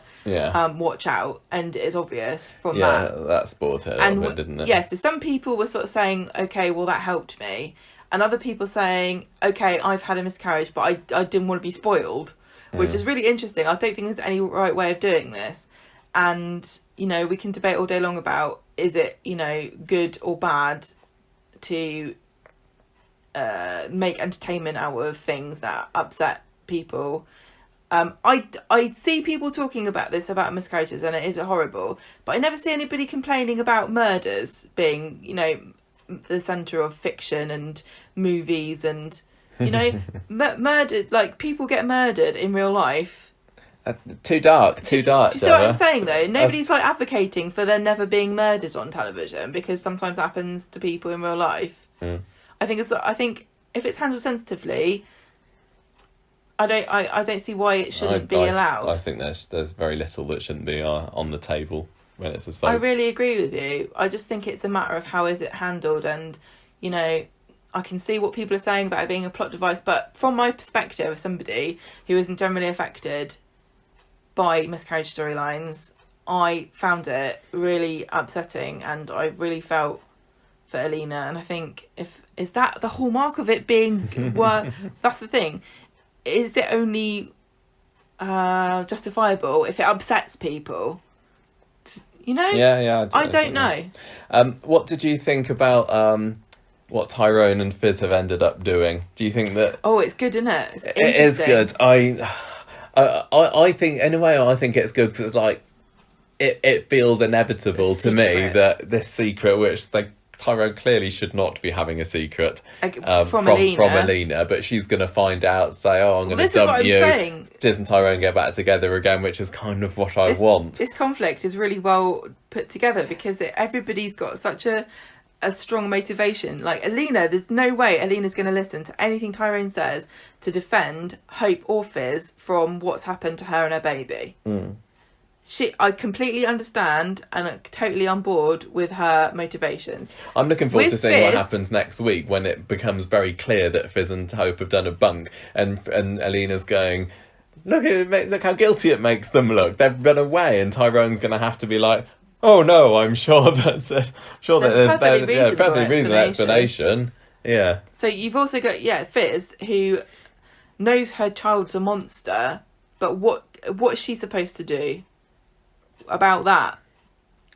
Like you said earlier, it kind of does feel that Hope needs some better support. Okay, and she went away to this magical school in Birmingham for a year. And it didn't help. No. But then that also, in my mind, ties into something that I was talking about in the Facebook group the other day, whereby I thought that they're overusing Hope's a pyro isn't that entertaining because they've seen that the viewers like that. And I think generally the viewership of Coronation Street were relatively ambivalent towards Hope before she developed these pyromaniac tendencies, and Coronation Street is saying, oh, let's have her start another fire again. And to be honest, when I saw last week that she was going to be setting this flat on fire, I thought, oh no, here we go again. Hope's a pyro again. This is getting a bit silly now. Is that all she is? Is she just one-dimensional fire starter? But you know, I would actually be really interested, and I don't think this will happen, if this actually did become a proper issues-based storyline about people who are pyromaniacs, because I know nothing about it. I don't even know if it's really a thing. I know that people set fires, but I don't know if there's some kind of deep psychological, like, you know, when you think of somebody who's an arsonist or a pyromaniac, what do you think? Like, I imagine somebody who's, like, deeply obsessed with fire and, like, almost without wishing to, just is compelled, like a compulsive liar, but with fires. Compulsive fire, yeah. Look, if you can have a drug addict and you can have a sex addict, then I say you can have a fire addict as well. So would it be interesting? But I don't think that that's what Coronation Street wants. I know. I just want them, because I honestly think a lot of it is driven by the viewers going, yeah, demon child Hope, way. Because because these people really do exist, and I heard some of them even actually get jobs as firemen because they love it. They just love fire. Maybe that's the place And for when her to... and when there are big fires, what they do is film the crowds, because often the person who set the fire is watching from the crowd the fire. Oh, okay. It just seems to like, me... It's like just Hope was like watching from across the street on Monday. Yes, but it's such a weird and fascinating thing to be obsessed with. I find it utterly amazing. So maybe I'm a pyromaniac. What do you think is going to happen next then? And one thing that Fiz said and earlier in today's episode was that I'd take the blame for her if I could. Do you think we're going to get to a situation, because it looks mega like dodgy. It looks super dodgy, and you can't run away from soap justice. So Fiz and Hope are going to be caught at some point or another. Maybe next week. Maybe they have a bit of a break and it comes back in a month or so. But they're going to have to face the music. Is Fiz going to say, yes, it was me? Is she going to fall on her sword like Angela Harris did when Katie clobbered her dad with a spanner and end up, doing time? And if she did do that, would people believe her? I can't remember how widespread the knowledge is that Hope is a pyromaniac. Well, I think it's pretty obvious that Fiz is going to say it was her, because she, she set this. It's not for nothing that she said that. And if she does say that she started the fire, everyone will just say, "Oh, well, that's where Hope gets it from." No, that's a joke, Michael. Yeah, I know. I think everyone's going to say no. It wasn't. It was you. So it wasn't. It was Hope. It was Hope. Yeah, but I don't know. I don't know what that means for Hope. Shall we move on? No. I don't know what this means for the future of Hope. Has this story, which has provided a little bit of sensationalist excitement, now ruined the character of Hope? Is there no way for her to come back? Well, no, it depends on whether we have a scenario along the lines of what I said about how it got to be, how the fire started, how could it have been an accident if Hope did it? And honestly, pouring what she thought was liquid that would put the fire out onto a fire and making it worse seems like... I mean, grown-ups do this. She's only 10. I don't think it's completely without the realm of possibility. It was very prominent, this bottle of nail varnish remover on the set. I can't remember when it was, this week or last week, because I remember looking at it. And I don't know why I was drawn to looking at it, but I did go, there's some nail varnish remover there. I wonder... I think it was because I was thinking, I wonder if you're pregnant, I wonder if the smell makes you sick, or if you're even supposed to use it when you're pregnant. Because you know how they give you all these bloody rules, like, you're not allowed to eat sushi, you're not allowed to have egg yolk, you're not allowed to go on roller coasters, don't shoot a gun next to your pregnant belly, like, don't go skydiving, blah blah, these people. Yeah. I don't know. Maybe that is the only way that she can survive and stay on the show. It will be a bit of a cop-out, because, is she going to join the Tracy Club of getting away with murder? She, it's, if she was a grown-up, wouldn't that be manslaughter? But she's not, she can't be capable. If she's a child, she didn't know. She can't be expected to have known. And if she didn't know Alina was there, then... So what I hope is going to happen is that they're going to come back at some point. Fiz is going to say, no, it was me. That's going to hang around for a week or so. And then it turns out that it was Hope. But yeah, maybe she didn't realise what she was doing or something like that happened. So, but Alina will find out that... Fires. I know. Alina will find out that Tyrone and Fiz have been keeping it a secret. She's going to be like, I can't stay with your Tyrone. And then Tyrone and Fiz will get back together again and everything will be fine. I also think Evelyn's role in the story is going to be quite interesting, because she knows, doesn't she? She doesn't know, but she knows. She's going to be talking to Tyrone next week and saying, do you know what's going on here?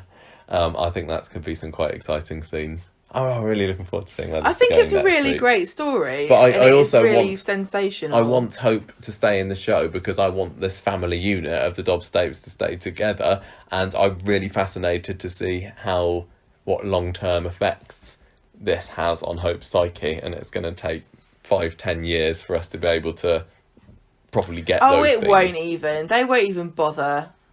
honestly, they're going to go, oh, Hope, you set the fire by accident. Yeah, sorry. I won't do it again. I've really learned my lesson. Okay. And then it's going to become a bit of a joke, like Tracy and her murdering. And Gonna maybe just like get brought up every now and then. in 10 years' time, we'll have a scene with a different actress being like sexy Hope, going, oh, I remember I set a fire once and killed a baby. And then like somebody says, that's sad, isn't it? And then she says, anyway, I'm glad I'm pregnant now. You know what I mean? reckon they're keeping Isabella Flanagan for the long term, to be honest. Right, I think that's probably long enough for that one story. So, Gemma, let's move on to the eye-opener / car show story. This is what I was saying. We've spent a lot of time talking about that story. Well, it's been good. That's what Corey wants. Monday, Todd is sad because Billy and Summer are being aloof. They're back from the hospital. They don't need him anymore. They don't need him, no. He's got no friends or family. Eileen in no mood to chat with him either. And she tells George that he's gullible for forgiving him. And he says she's just being a horrible bitch, basically. And George is just saying, I have sympathy because I haven't known this character. Yeah, Eileen said, I've given him chance and chance after chance. And I know the amount of times that sometimes you know somebody who's like Todd, and you see new people enter their life and you're like, well, I could tell you, but you won't listen, but you'll find out. I'll tell you that for nothing. Anyway, Eileen comes around to the funeral parlour later to bring Todd's maxed out credit card. And he's like, thank you, but she just walks off. And Todd says, I'll find a mate's count to keep on because I can't get anywhere to live because of my maxed out credit card. He still hasn't found anywhere, so George offers to put him up. And he's like, oh, when we get home, you can cook me a nice big roast. I'd really like that. Only joking. Let's have a takeaway. I thought that was lovely. I do like George at the moment. On Wednesday, Eileen finds George with this very gregarious fellow undertaker who's having a great old time with taking a lady. Taking her shoes off and eating his biscuits. And she's kind of knows he's put out of joint. And then George says, I want to be more than just friends with you. Let me take you to dinner. Goes to Preston's Petals to get some flowers and overhears Eileen telling Mary that she doesn't like George because undertakers are gross. She just says it's a bit creepy and grim, isn't it, handling all these dead bodies and everything. And Mary's like, oh God, don't say that. And Eileen's like, is he behind me? No, Mary's like doing really, really obvious gestures to say, he's in the shop. And Eileen's like, oh, Mary, you're developing a nervous tick or something. And I thought, that's pretty stupid. It was very clearly obvious, plain as day, that Mary was gesturing into the shop to say George is in there, but Eileen, it completely goes over the top of her head. Eileen is I thought that was silly. I don't think Eileen likes hints. Anyway, she walks off after having slagged off the entire profession. George comes out with his sad, like his bunch of flowers go, like very comically droop in my mind. Bouquet. Anyway, he says, well, I'm going to let Eileen off the hook. So Eileen, i.e. I'm going to dump her. Yeah, she's been dumped by text in the pub. Then George turns up with flowers and she's like, oh good, you've forgiven me. And then it turns out that he's there with this other lady that he'd been talking to earlier. And she has a go at them and he says, you're rude and cynical. He says you're the rudest, most cynical woman I ever met. And I think that's a pretty good word for Eileen, isn't it? Mm-hmm. Cynical. The other lady's like, well, I'm leaving. This is too much drama for me. I'm going back to my husband, which I thought was hilarious. I love that little line. That's just the throwaway line at the end of it. I'm going back to my husband and it's something about the collection. I can't remember what she says, but that was Coronation great. Street merchandise. Eileen sees Mary and tells her what happened and she feels guilty. She was really interested. I hate this storyline. It really winds me up. Make it sound interesting as the last Mary one. catches up with George and says, look, I'm just going to interject here. Can I just say, we're seeing two courtships on Coronation Street at the moment, running parallel to one another. Eileen and George and Aadi and Summer. Aadi and Summer have got, Elaine and George have got like 20, Eileen 30 and years. George. Sorry? Eileen, not Elaine. They've got 20, 30 years on Summer and Aadi. Yeah. But who's acting more like a pair of idiot teenagers? Yeah, I know. Aadi and Summer are being way more mature and charming and fun than these two. Even with toy robots, they're still more mature than Eileen and George are at the moment. So, where did I get to? Mary's telling George that Eileen's complicated and she just lurches from one romantic disaster to another, and she's only trying to protect herself from being hurt again. And George is like, oh no, oh man, oh no, I can't believe yet again, for the fifth time, we've had another misunderstanding which has led to us falling out. I'm going to go and try and resolve it. So he goes to ask her again out, and she says, I don't know, it might go wrong. I want to be friends. This is like the fifth time they've said, let's just be friends. Then she goes off and wallows with Mary in the pub. Then we cut to a different storyline, which is Shona and the parking problem, which is probably one of the most relatable storylines Corey's ever done, but also one of the most boring. Can't park on the street. No, there's some kind of, I can't remember what they said, some reason why the residents of Inkerman Street can't park next to their houses, either put a meter or there's roadworks going on or something, I don't remember, but there's a high volume of Coronation Street traffic because the Inkerman Street lot are there now, and Shona doesn't like it. Well, Todd's just parking the hearse all over the place. And she's putting her parking tickets on everything. She's made up fake parking tickets. Wouldn't there be some kind of process when George purchased or opened this undertaking business where they said to him, yeah, you can have an undertaker's, but where are you going to put your hearse? And he was like, Inkerman Street, obviously. Anyway, so Todd's just parking outside the Platt's house, and Shona gets mad and tries to buy him from the cafe.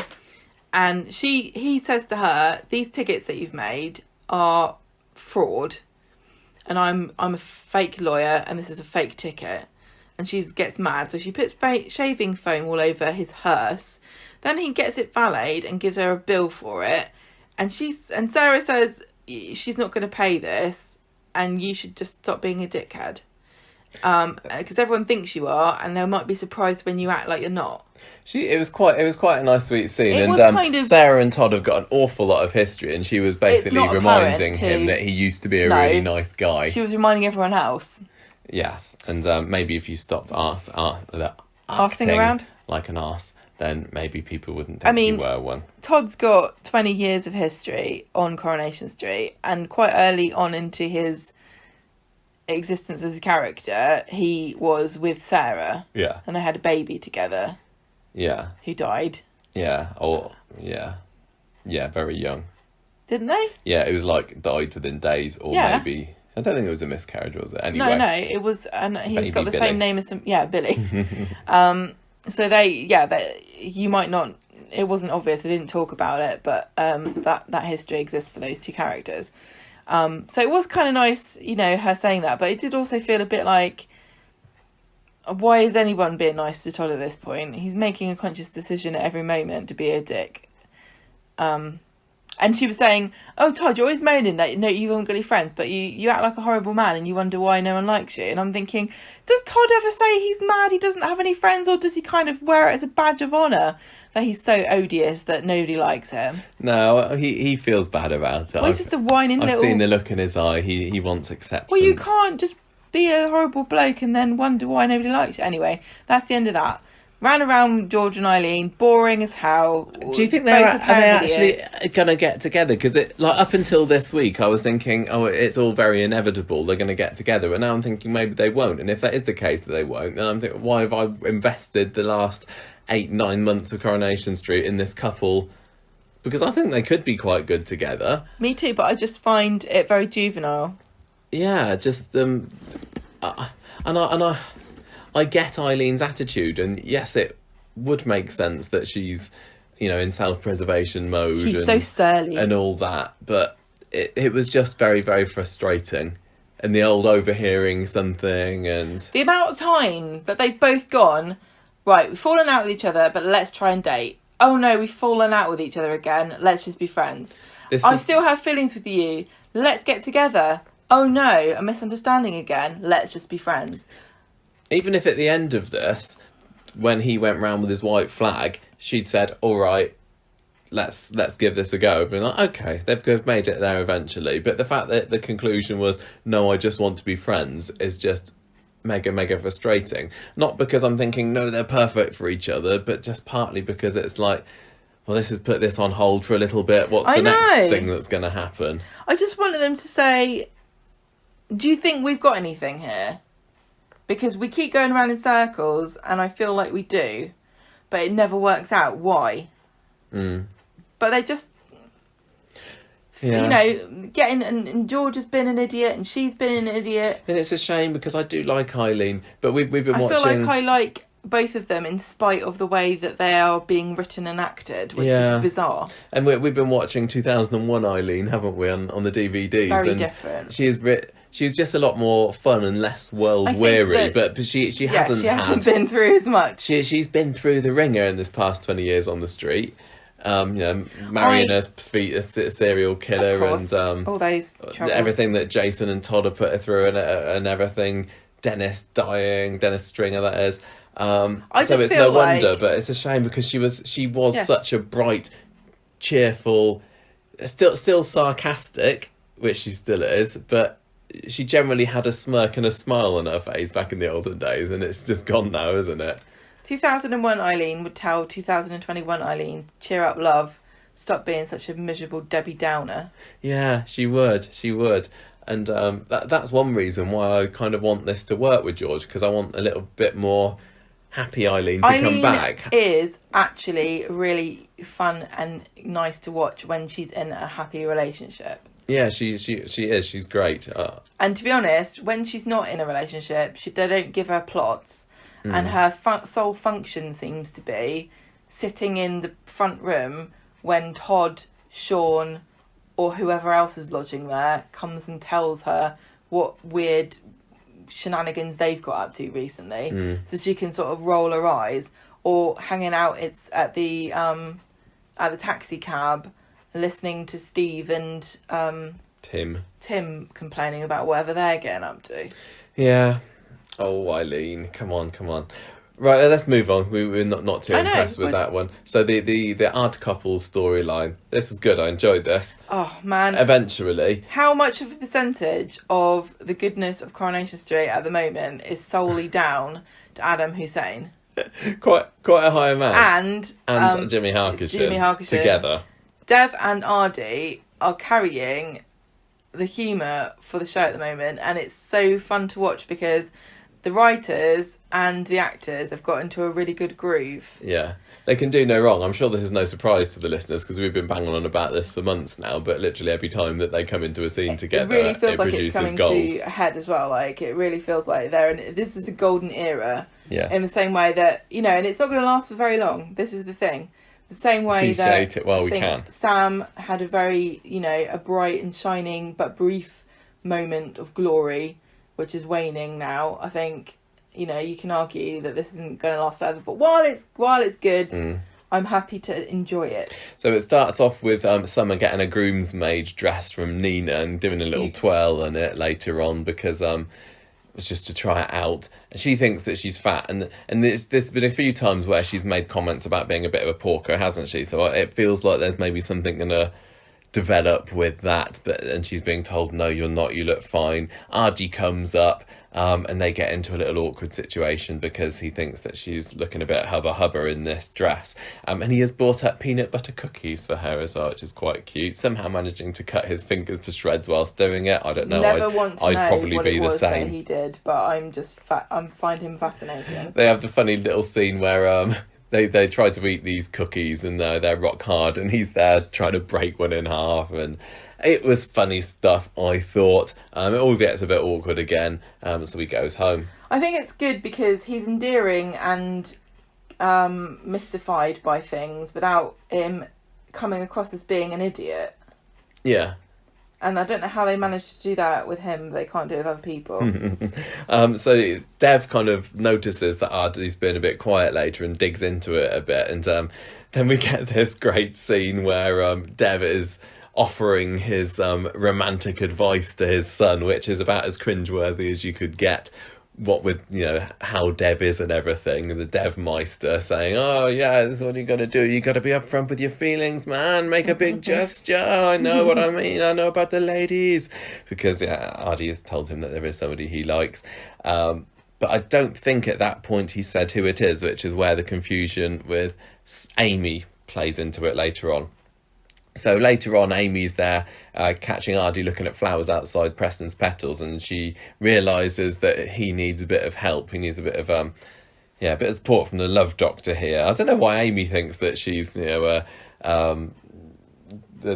oracle of. Is that the right word? No, that's more about. What are you talking about? Of romance. Why does she know all about dating and boyfriends and girlfriends and everything? Because we've never seen her, or very rarely seen her with a boy on her arm, have we? But anyway, she must have watched a lot of rom-coms or something. So she's going to coach him about how to woo Summer, and it basically involves going back to number 1 and then getting him to learn a script about what to say to her, which Tracy catches the tail end of and then gets the wrong impression and thinks that Aadi and Amy are actually sweet on each other and not Aadi and Summer.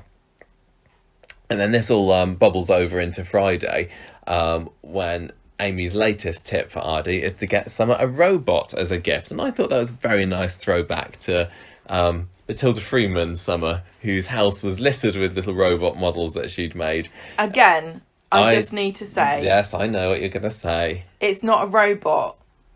It's a statue of a robot. Well... Or it's not a robot, is it? It is not artificial intelligence. No, I know a robot isn't of artificial intelligence. Well, this robot that Aadi ends up bringing to Summer did move. It had perambulatory features. It had locomotion. Did that count as a robot for you? No, because the decoration that made it look like a robot added nothing to the function of it moving. Oh. Can you see what I'm saying? Yes, but anyway, she liked robot-looking things, and it's she like was... if Bicentennial Man, Robin Williams, had a cog painted on his forehead. It was like, I'm a mechanical man. Look at my cog. Like, well, it adds nothing. It's purely aesthetic. Well, this robot was clearly a lady robot because it had 2 very round cogs, shall we say, on its front of its chest. It was painted on. But Summer was... Aadi picked that. Summer loved it. That he went through and he was like, have you got any lady robots? I thought it was sweet. Because it is for a girl. And I thought that, this was... Yeah, it was sweet. It was endearing. It did a lot to help endear me to New Summer as well, actually, just seeing how cute that she found this little walking robot. Tell you what, Corey's kind of knocking it out of the park with the teenage stories still. Yeah. I was Well, after Seven, sceptical Nina. as to whether they could continue with engaging stories for this group of characters post Seb, because I honestly thought that they had only created and made us interested and given them stories and stuff to make that more dramatic, but they're carrying on nicely, it is, and I love them. So she's suitably charmed by this robot, and then he asks her out. Then he tries to bottle it again, and she says, no, let's do it. And I just don't know what to do, because she's never had a boyfriend before, he's never had a girlfriend before, and it's just like, well, what do we do now then? They agreed to put the kettle on, which I thought was very British and cute, and they end up just spending the day sitting on the sofa watching cat videos together. Wow, how relatable. I just love how this isn't a romance, which is it's not just all sexy, let's jump into bed together. And it's too cool. No, it's not. And then it's lovely seeing Aadi, getting a bit more swagger and confidence about her. But he's still a bit sheepish. He's totally I can't remember what he says later, but he makes a funny gesture with his face, and you can see that he is mimicking Dev's. Yeah, he really, really is. Affect, and it's really sweet because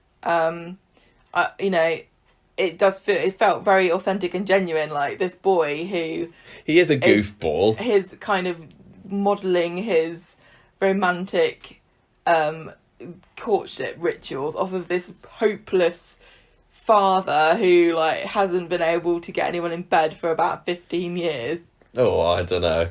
But well, you know what I'm saying. Yeah. He also does make fun of Dev all the time, but he obviously, it's like he's got no other frame of reference for what the hell do you do with a woman. No. And then it gets all a bit creepy with but yet still hilarious with the condoms, doesn't it? Because Aadi goes back to the shop later to see Dad, and Deb's very pleased to hear it's all going well. And I can't remember how he brings it up, but he just brings up this box. Well, he says Mary comes in because she needs to get something for her windscreen wipers, and he says, speaking of rubbers, and then he throws them down. Which is weird because I don't really... Mary is parked under a particularly sappy tree. Mm-hmm.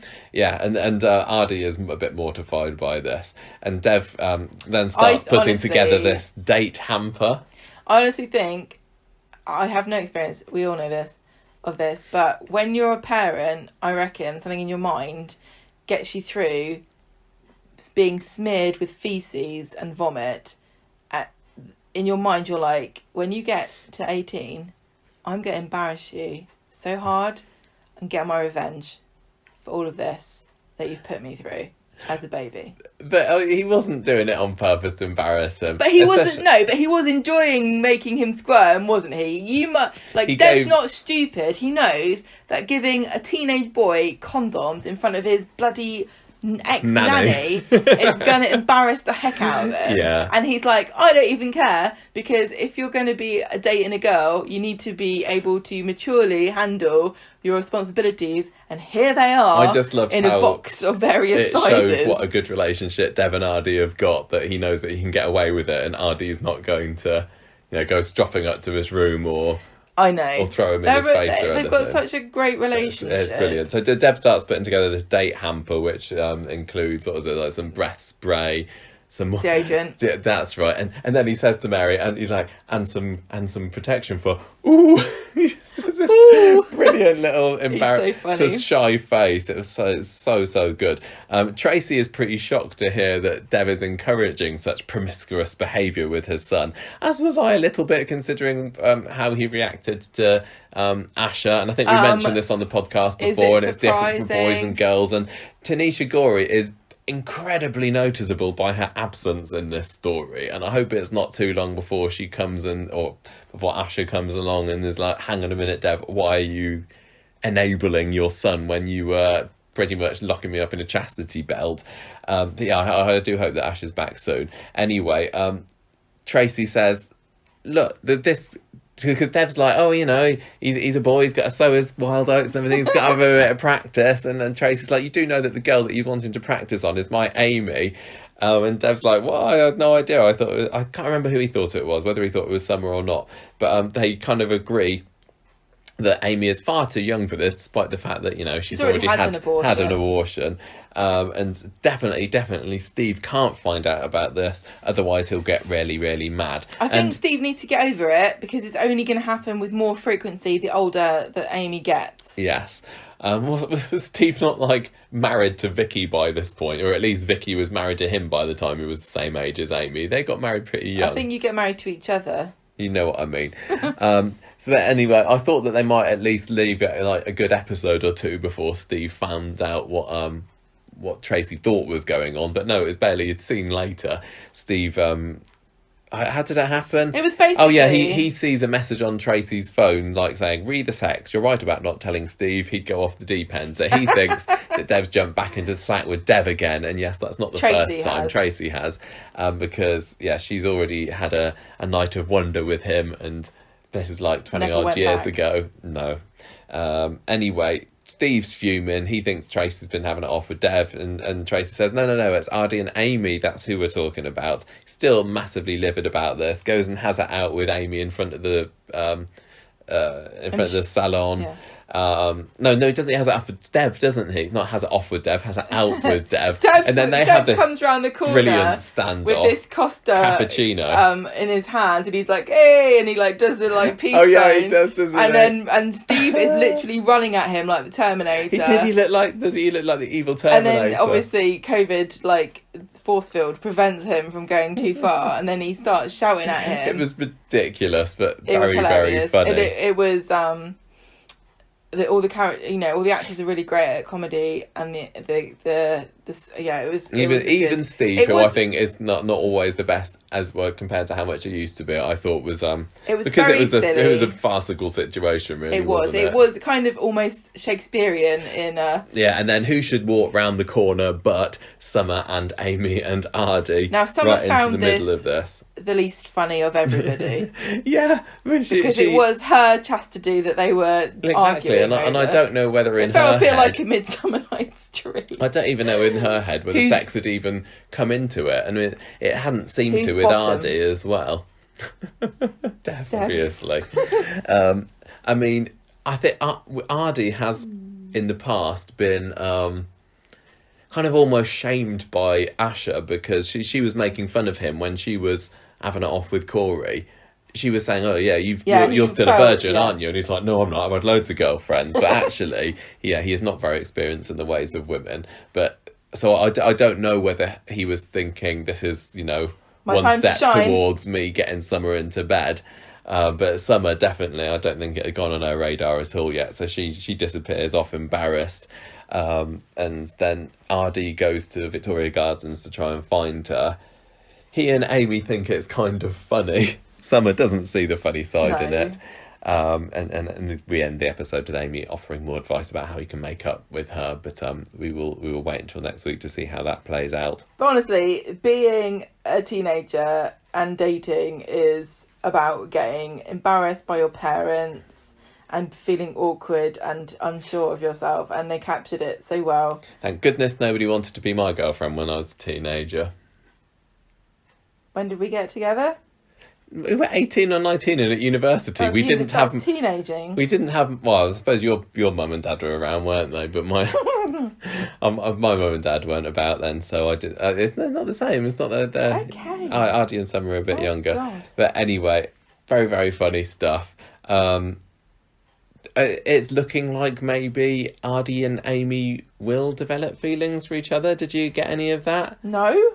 I wonder. It feels I like hope they've not. got. I don't know, because I really like Amy, and I'm kind of happy for nobody to be serious with anybody. I mean, whoever gets together with who in this storyline isn't going to be a soap God, can you couple for the imagine ages, is if it turns out like bloody Chesney and Katie? No, or horrible. yeah, no, I know what you mean, but I thought this was great. I think that I was very very happy to see Amy back because I'm a big Amy fan. She's been very very underused recently, so it was just nice to have her on screen, looking very grown up again. I have to say, how old is she? 18 now? I can't remember. Maybe not yet, but the actress at least is. Carry on. I thought that she and Aadi did have a good chemistry in those scenes. So if the story ends up going that way, I won't really care. The thing is, I'm quite enjoying him going out with Summer because I think, well, maybe it will make me like Summer more if Aadi's together with her, and just that bit where she kind of gets a bit melty over the robot made my heart melt a little bit for her. So yeah, it's all good. It's all good. Anything else to add for you? Nope. I love that I think story. I said who said I didn't. Oh no, I don't know. You're right. There's not much We to don't have say to go about on it. and on and on. We liked it. I thought it was just great. inoffensive, It was Coronation funny. Street at its best. It was just low stakes, silly, a bit farcical. All of the the history of all the characters was propelling this drama on the screen. Without having to. This is the strength of Coronation Street, is that we've seen Steve, like you say, grow up on the street. These characters have been around for years. Arnie's been on the show almost his whole life. And now you're watching him start to date. This is his proper first story, isn't it? Adam Hussein's Aadi. I mean, Zenon's Aadi had a golf story when he was, 6 or something. But and it is low key, and he wasn't dominating the screen all week or whatever. But yeah, it's quite nice that this is his first proper story. Oh, I'm so happy for him. And Dev is just carrying on knocking it out of the park. I absolutely adore Yeah. Jimmy Harkishin at the moment. Think he can do no wrong. I know. I'm loving it so much. I can't believe, honestly, I've always rated Dev as a comedy character, as like one of my favourite comedy characters. I know that I have been sick of him in the past. That he could have been improved upon in any way by adding Aadi to the mix. I really didn't think there was any room for improvement. No, I think in the past, if I was to listen to some old podcast, I think we were probably having a go at history. Dev. But this is him at his peak. He's brilliant. Yeah, peak Dev. Have we even begun to see peak Dev? Who can say? Stretched Armstrong, Gemma. Monday, Izzy is talking to Sarah, and she is saying, "Oh, you've got these. I'm making these knickers, but nobody's come to get them." But I thought they were. So this was still a bit confusing, and although there were parts of the story that I think really, really hit well, the Carla's scheme about let's have everybody do Izzy's work for her, but still get Izzy to do the work. It was so patronising, and unfortunately it didn't really come out in the wash that what Sarah and Carla did was wrong and why it was wrong. It didn't make any sense. These two grown women, Carla's biggest criticism of Izzy was that she was wasting money because she's paying Izzy to do something badly and they can't afford that. And then the solution to the problem is, well, let's just throw materials at her and get her to make fake produce. Why on earth would you ever? It doesn't, literally illogical. Yeah, no wonder Izzy gets mad at her when she finds out what happens. She was completely justified, and to be honest, they didn't need. I didn't feel like they needed this to be the trigger for what we find out on Wednesday. But unfortunately, this was the way that it was written on Monday. But I thought it really redeemed itself on Wednesday. Oh yeah. Right. So so that's the scene. The scene is that Izzy's making pants for nothing. I don't know why they can't sell these pants. They probably will. Anyway, Fergus there has her neighbour who's in her bubble, and Izzy's still working from home trying to make this stuff that's fake orders. And she's saying, yeah, I've got this order I've got part of this order and you said it had to be done and nobody's come to get it. So Sarah's like, yeah, okay, we'll come and get it. And then Izzy phones them up and says, oh, so you got it then, did you? Yeah, there's much Are you happy with it? And they're like, oh, yeah, it was really great. And she says, the box is there, isn't it, still? Open it. And they open it and it's full of newspaper. And Izzy's like, well, there you go. Yeah, so Izzy had put newspaper in there to prove that they didn't value or care about what she was making. She'd picked up. So they're like, oh, really? I'm sorry. And Izzy just hangs up on them. Sarah tells Sally and Kirk later, and she says it was Carla's fault. Then they have an argument about whose fault it was, and Sally says you need to sort your issues out with each other rather than using Izzy to score points off each other, and she's completely right. Mm-hmm. This makes neither character look any good at all. No, it really doesn't. It's ruining Carla, and Carla's one redeeming feature on Coronation Street that she still has left that the writers haven't stripped off of her is that she's a good businesswoman, and now that's being siphoned off as well. Anyway, on Wednesday, the factory lot are wondering what they can do about Izzy, and they're talking about lockdown, and Sarah says she and Carla need to pull together to sort the mess out. So they get onto Zoom or whatever the Coronation Street, the Weatherford equivalent is, probably spelled with an X, but pronounced the same way. They apologise to her and say they were trying to do her a favour and make her feel useful. And she says, well, no, you've just made me feel patronised. And they say, you need to ask us for help if you need it. And she breaks down and she says, I was worried during the pandemic. It was really hard. I was isolated. I had to look after Jake while Gary was in prison. I had to work when he was in bed. I was putting my body through horrific amounts of pain because I had no choice. I'm constantly worried that I'm going to get COVID. I'm isolated. And now it's also about how all the media were saying people who are vulnerable, which is what she's classified as. They're all dying, and it's really dangerous for them. They should. And so she kind of developed this fear of leaving the house because she's believing everything that all the scaremongering. But is it scaremongering? Yeah. Is it real? Well, Shirley Lee Houston went on... she was on This Morning on Tuesday. Yes, on a TV show which is called This Morning. And she was talking, and I can't remember what statistic she said, but a massive percentage of people who died during the pandemic were disabled, and it makes me sick, because I really feel that people who are vulnerable have been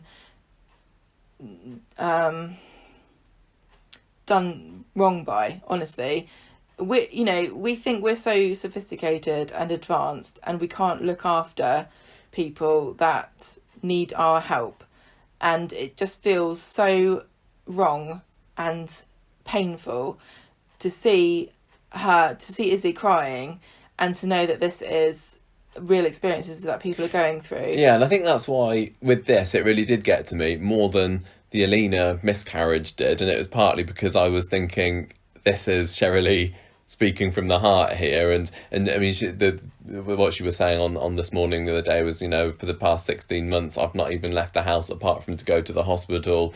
She's kind of been trapped there with her partner Toby, who's the guy that plays Fergus, and everything that she was saying, all the fears that Izzy's had, Shirley must have been feeling as well. So of course. I thought that she did a really good performance. And it really also feels... It's very real. It makes me realise that when I was watching the news or reading about pandemic stuff, how othering it must be to be a vulnerable person, because everything's written as though you're talking about vulnerable people, but you're not talking to them. So everything's like, vulnerable people should carry on shielding. If you know someone who's vulnerable, blah, blah, blah, blah, blah. It didn't really ever feel like they were talking to that group of people, but the message was loud and clear that you shouldn't leave the house, and that it's and what honestly has changed. All that's changed is people have got jabs, and now we're not taking any other precautions. And I completely I wouldn't want to leave the house. I find it honestly shocking that no provisions seem to have been made. And I said this before, and about wearing masks in shops, I'm still going to do it, because otherwise the world becomes even more inaccessible than it already is for people who are vulnerable. One of the other things that Shirley was talking about was the fact that shielding officially stopped in March, so some of the support that people in her position were getting, they haven't been getting for the past 3-4 months. Replaced with what? Nothing.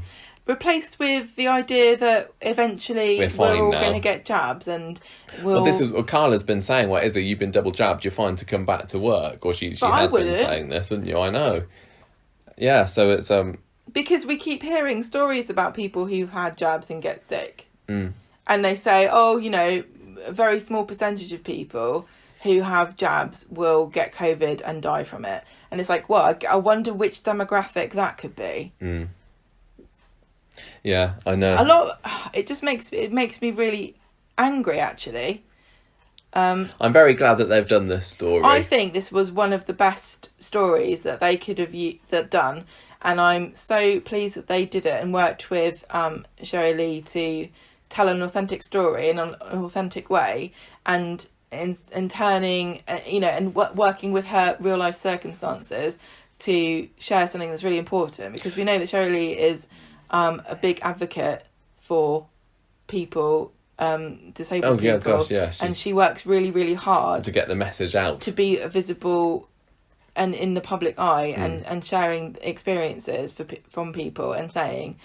And I said this before. And she's not been able to get out. That's probably another thing. Didn't I say this before about when someone got diabetes, and how able-bodied people love stories about disabled people overcoming adversity, and how technology can help them, and what advances have been made. Like, we love that kind of stuff, but we don't like the stories about how it is actually difficult. We don't want to hear about, isn't it lovely for you guys that everybody's able to eat outside because restaurants are having outdoor catering now, but that means that you can't get a wheelchair down the pavement because the tables and chairs have been set out in the way. You know what I'm saying? Yeah. This whole pandemic has really just made it even more stark how people are being left behind and disregarded and ignored. And how can you sit there and say to somebody who's heard for 16 months, this is incredibly dangerous for you. you must rely on other people. And then to say, no, it's all fine now. But the rates haven't gone down. No. And the other thing, I'm losing my voice, I need to have a drink in a minute. And the other thing that's really, I found really annoying, which didn't really get pulled up, but I think perhaps it was apparent without needing to draw too much attention. But the way that Carla was saying, look, you need to ask us if you need help. And Izzy was saying, I can't remember, I think it was Izzy, and I can't, because I'm kind of mixing Shirley and Izzy up at the moment. But she was saying, I swallowed my pride and I asked for help when I need it. But I was thinking, well, that is a burden in itself. Imagine having to always ask for something. I hate that. Yeah. And but we put that burden onto disabled people, and we don't put any effort into trying to recognise what they need before they tell us. Like Carla's like, well, you need to tell me. I can't anticipate what you're going to need. And I'm thinking, I think you probably could anticipate that Izzy doesn't want to sit at home and make fake It's a bit knickers. out of sight, out of mind, isn't it? And doing the minimum and checking in and saying how you doing. But again, at the end of the day, this is a horrific time in people's lives, and you have to acknowledge that there's not a lot you can do sometimes, but you can sit there and go, yeah, I know this sucks. Yeah. I understand, and I really feel, and sometimes that people just need to be heard too. Yeah. But really, Carla wound me up with that. Oh, you should have asked for That's help. what I think, and you're right that this has been a good. I'm hesitant to say it's been a good story. It's been a great that they've been able to do this. The story around it with the fake knickers and the way that Carla and Sarah have come across hasn't been brilliant. But No. the fact that they've taken the opportunity to raise awareness through giving us a peek into what Izzy's life has been like was such a good call. Story wise, I'm still very intrigued by Fergus. And I don't know whether he is just a helpful relative, or not relative, so a helpful neighbour, or is there something romantic going on there, or is he enabling her agoraphobia, if that's what you want to call it? But he was there. He was putting his hand on her shoulder a little bit when she was getting upset. But he's always there, isn't he? And if you want to get soapier with it, now we've got the outburst of Izzy's feelings out in the open. Where I want the story to go now is more focusing on the relationship between Fergus and Izzy, because that's still a bit of a mystery, and I don't know how much they can film at Shirley and Toby's house. Are they limited to just doing a few scenes here and there? Do they not have the scope to turn it into a story, a meaty story? I don't know, it'd be a shame, but Fergus can't be in there for nothing. So far, he added a little bit of mystery when Sarah was like, hey, who's that mystery man? Is that why you've not been doing your work on time? But I feel there's got to be more there. But I can't quite put my finger on what it is yet. Well, it is interesting because he's become her de facto carer. Yeah. But he has no training, or there's no guidelines. He's not beholden to anybody. And I only very briefly worked with a charity for supporting adults with learning disabilities years and years and years ago, so I imagine things have changed. But when you're working with people that are very vulnerable, there are certain guidelines that you need to follow, and it's all, people check in on you, and it's not a perfect system by any stretch of the imagination, but there's certainly oversight that doesn't exist for Fergus. Because Izzy is basically relying on him completely for everything. And that's lovely if he's a nice guy who is doing things selflessly, or because he enjoys her company, or, because he's a nice person. But what if he isn't? Yeah, I don't feel that we know him yet. He's bringing her cups of tea, but there's got to be more, and I hope we get to find out soon. Yeah. I hope there's something, because obviously it's Toby that plays him, and they needed to have somebody else there. I mean, he was living with her anyway, so is it a case of, well, maybe we'll create a character for you? I don't know.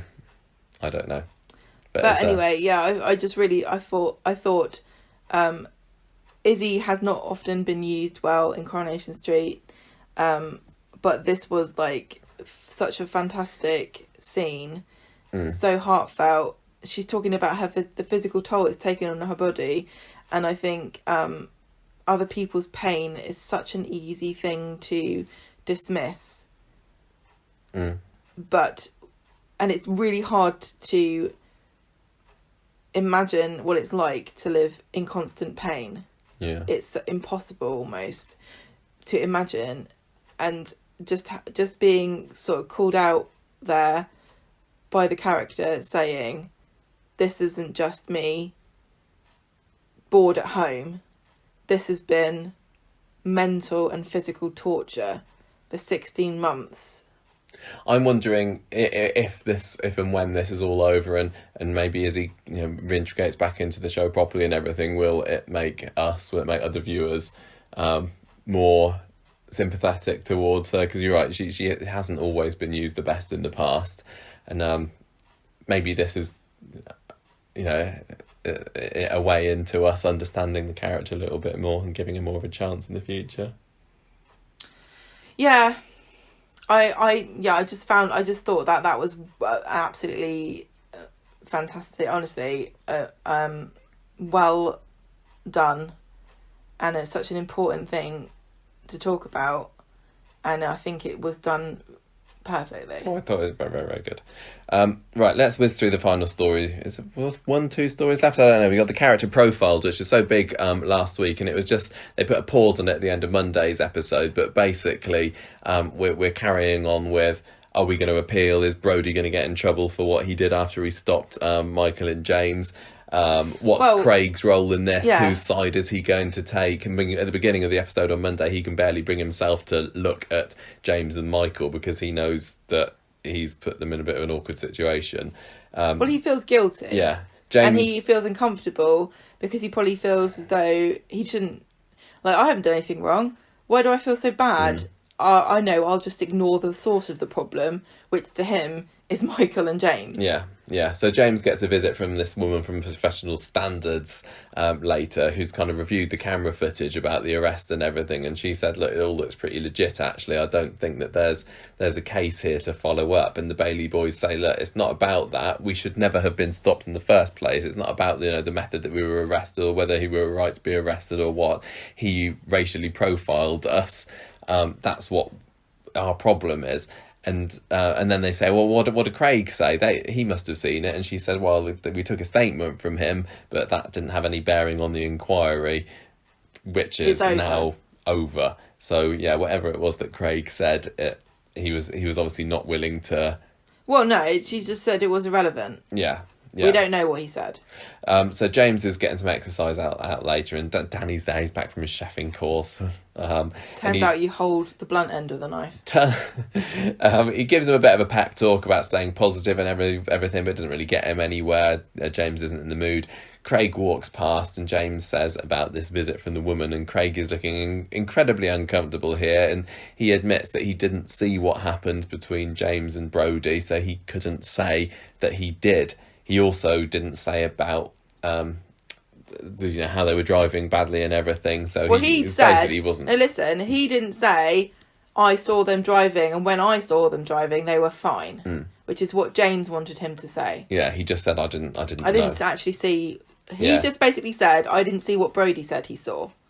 Which is not exactly the same thing as saying, when I saw them, they were driving fine. Yeah, James says, look, I wasn't being aggressive, was I? And Craig says, no, I didn't see you being aggressive. And James says, that's all that you needed to say. You weren't helpful at all here, Craig, because he's trying to, he's trying to get a middle ground here, and he's a bit piggy in the middle, and he doesn't want to, he's torn between the two sides here, his colleague and his neighbour, and James doesn't think that he's really done a good job. So at work later, Craig's talking to Brody and saying, look, this whole situation doesn't sound right to me. And then what you're saying happened. He's saying what you're saying happened doesn't feel to me like what actually happened. No, the Baileys didn't look aggressive when I got there, and Brody is like, well, I felt threatened, and we were talking about this last week, weren't we? And I could certainly, if I were to feel threatened by somebody who is not being aggressive. Yeah, that's possible, but if you're a police officer and your first response is to be threatened by people, perhaps You should recognise what's a threat and what isn't. you need to have a bit more training, or be more assertive, or maybe just work in a desk. Maybe you can be the guy that always gets people to sit down and wait. Yeah, and this is where Brody says the line that is maybe supposed to be painting him more on, What do you mean, maybe? in a racist light. Sometimes they get like that, don't they? A bit oversensitive, like everyone's out to get them. Right, and we know exactly who the they is in this sentence. Yes, exactly. He's talking about people. He's people saying of colour, black isn't he? people. Yeah, exactly. And he's like, thanks, mate, for sticking up to me. So now, if this didn't make Craig think, oh, I'm on the bad side here, I don't know what will. Yeah, and he still didn't. It was subtle what he said, but it was wasn't enough. really subtle. It could have been less subtle, couldn't it? It could have been. It could have been like, well, you out know and how out these racist. things go. Yeah. Oh but, yeah, it could have been a lot. Craig more. realises that maybe there is some kind of Maybe. issue going on here that's clouding Brody's judgment. Anyway, James is all for giving up when he's at home later. Michael says no, they can't get away with this, and then James I think it was his manager, was a publicist or somebody, comes round and says, right, anyway, how's it all going with the police? And James says, the inquiry's over. And the manager, rather than being supportive of James, is like, oh well, never mind, what's done is done, let's just get back to doing your exercises and you're back on the team, eh? So it looks like he's relieved that the club's not going to be embroiled in this scandal, this potential scandal that could have happened, and it's all blown over in his mind. And this is what triggers James into thinking, no, hang on a minute, my manager's relieved here, I can't accept this, I'm going to appeal. Yeah. And then that is it for the story for the week. So I don't know whether this is over a bit too quickly or whatever. It felt bigger this week, but I suppose it's standard for the Baileys that they get their bit for a week and then we don't see them again for a little bit longer. Maybe Craig is going to Craig has now help heard out on the appeal. He's going to change his mind. If Craig has now heard something that he can say links Brody's behaviour to prejudice and racism. Before then, there was no evidence either way, in my opinion, because you can't tell why Brody pulled him over, and I'm getting a bit annoyed with James and Michael insisting that they weren't driving erratically, and I started to think I was going crazy here, and I even googled a word erratically, and then I googled driving erratically, and it is to do with speed or stopping and starting, and literally that's what they did. And I'm not saying that that's a reason to pull them over, but James is rewriting history if he's saying that he was like immaculately driving the car in a completely above board and in no way weird manner. Yeah. And even Shouldn't when raise any suspicions. even when I think it was Brody, when Brody pulled him over, he even said, yeah, sorry, it's because it's an automatic. And I can't remember if it was him or if he said it to Craig. Yes. But he even said, yeah, I can't really drive this thing. And then he's saying, oh no, I was driving perfectly. That's not the case at all. Yeah, I This is the whole thing. It's kind of annoying me because it feels like a complication that doesn't serve the purpose of the story, which is to explore, racial profiling. Because now we've got this thing where Brody was justified to pull the car over. But it feels to me like it's going to be solved pretty quickly. Because I think they're going to have some time off. They're going to have an appeal. Craig's going to say, oh yeah, maybe you did say this, it's going to be over and that's that. And it feels like this story should be given a bit more than that. Somebody said on our Facebook group, I think it was Robin, he said when he said to Craig at the time, if I had known he was a footballer, I wouldn't have pulled him over. He said, I think that on Facebook, that to me was clearly admission of racism, because he's saying, oh, I didn't, if I'd known he was one of the good ones, a footballer, I wouldn't have pulled him over. But when I heard that, I thought he meant, oh, we never pull over footballers because they're like gods round here. And I think that's an interesting discussion to have regarding that. aspect of what he said, because that was definitely like, oh, okay, I totally didn't even see it that way, but somebody on Facebook brought it up, and it's like, yeah, okay, I can totally see that too. That could have been what he meant. Yeah. But there really is no nuance or, oh, I wonder what he meant by him saying, they get so oversensitive, don't they? So they're really, you know, now we know this information, we can go back and say, okay, what he said there, you can't give him the benefit of the doubt. No. And you can't give him the benefit of the doubt. And you really, now the idea that it's possible he may not have pulled over two white guys that were driving erratically, you can't say that. I honestly think that he it's clear now to me. But before then it wasn't. Yeah. Because genuinely, I do think that they were hopping about in the car. Yeah, they were. But I think also Brody could very well have gone, they obviously didn't know how to drive the car. And he also could have come over and gone, all right, lads, how are you doing? What's going on with your car? And then James saying, oh, it's not my car. And he's like, oh, you test driving it? Oh, I can see why that's a bit of a... Yeah. That didn't happen, did it? No. Because he approached them in a different way than he might have done. Yeah. I'm going to lose my voice. Well, do you want me to just talk about the last one? Okay, so there's not much. It's Aretha Franklin's story. Basically, the witness liaison officer turns up at the cafe. Nina immediately bursts into tears, and then well, she says, "How you doing?" Yeah, so she's Nina still struggling with the whole Seb's dead thing, but she cheers up later when she gets the idea about putting together a memorial vegetable plot for Seb, which is obviously what he would have wanted. And she floats the idea past... I don't even think he's eating a vegetable. I know. Well, he certainly I'm sure he wasn't served any by Abby when they were living there together. Is a baked bean a vegetable? Anyway, she floats the idea past Abby, and Abby says, yeah, go for it, but you can tell that she's clearly not that fussed by it. She doesn't like being reminded about the situation, you know, her son's dead. She says, I don't give a monkeys about community carrots, basically. That by doing this, Nina's acting as though there's a way of overcoming Seb's death and making something good out of it. And Abby is not at that stage that she believes that is even possible. No. So anyway, Ed says that they can put them on the land outside his yard, which I thought that they already had planters there for Tina. I thought they put a few little pots out there, but that was a while ago. Those troughs needs a bit sprucing up again. Do exist still, but there is no land next to the builder's yard. There is concrete. There's like a tin roof of some description, which I think is over the storage area. Then there's a piece of empty concrete and cobbles, and then there is the entrance to the gym. Okay, so maybe they're going to put something there then? There must be something. They must have put something in that is now going to be retconned, that there was always a bit of scrap land there. But I showed you the video earlier. Yeah, you did. There's no ground there, unless they're talking about two troughs of dead weeds, which commemorate poor Tina's life and death.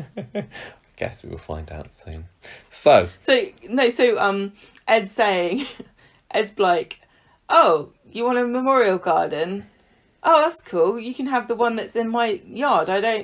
There's like crosses and like like a little RIP sign, and I've got no idea why it's there. So I'll just rip all that up, and you can use it for someone that actually existed, because this Tina, I've never heard of her. Right. What are we giving this week's Coronation Street then? Do you want to score it first? I think I've scored the last few ones. I don't want to influence your vote. There were some very good... I thought it was great, actually. This week there was only a few... They did have the George and Eileen story, Gemma. That was stupid. But on the whole, I really thought that it was fantastic what they did with Izzy. I really enjoyed Aadi and Dev. The Alina stuff was really compelling and very well...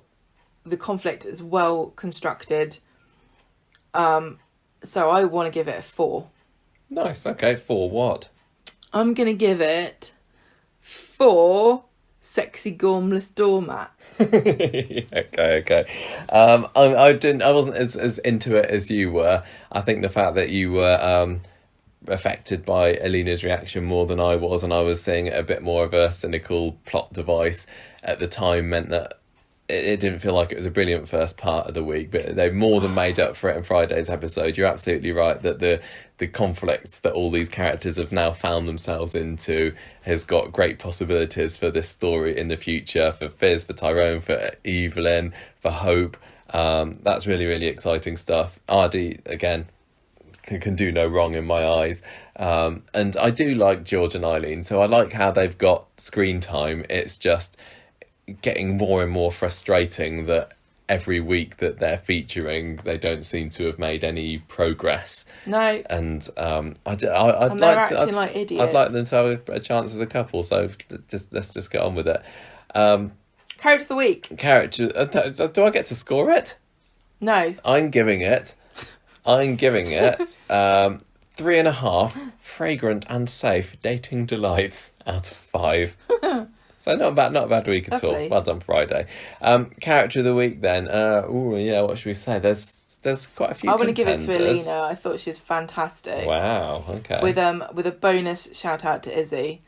But I honestly thought that Roxandra did she was she performed this so well. She looked haunted and hollow and devastated, and then she started to get vengeful and dark and brooding, and I just thought I totally bought everything she was selling, you know. She did such a great job. I was fixated on Alina, and I don't even like her. I can't really decide who I want to have as my character of the week this week. It's not Alina for me, obviously. But Tyrone and Fiz were both fun to watch, but both of them, you know, made decisions and acted in ways that maybe they shouldn't have done, or Aadi and Dev were both great, but I don't want to always just give it to them for making me laugh. It feels like it should sometimes be somebody that's a bit more serious. Izzy was great, but not in it maybe enough to be character of the week. I'm thinking maybe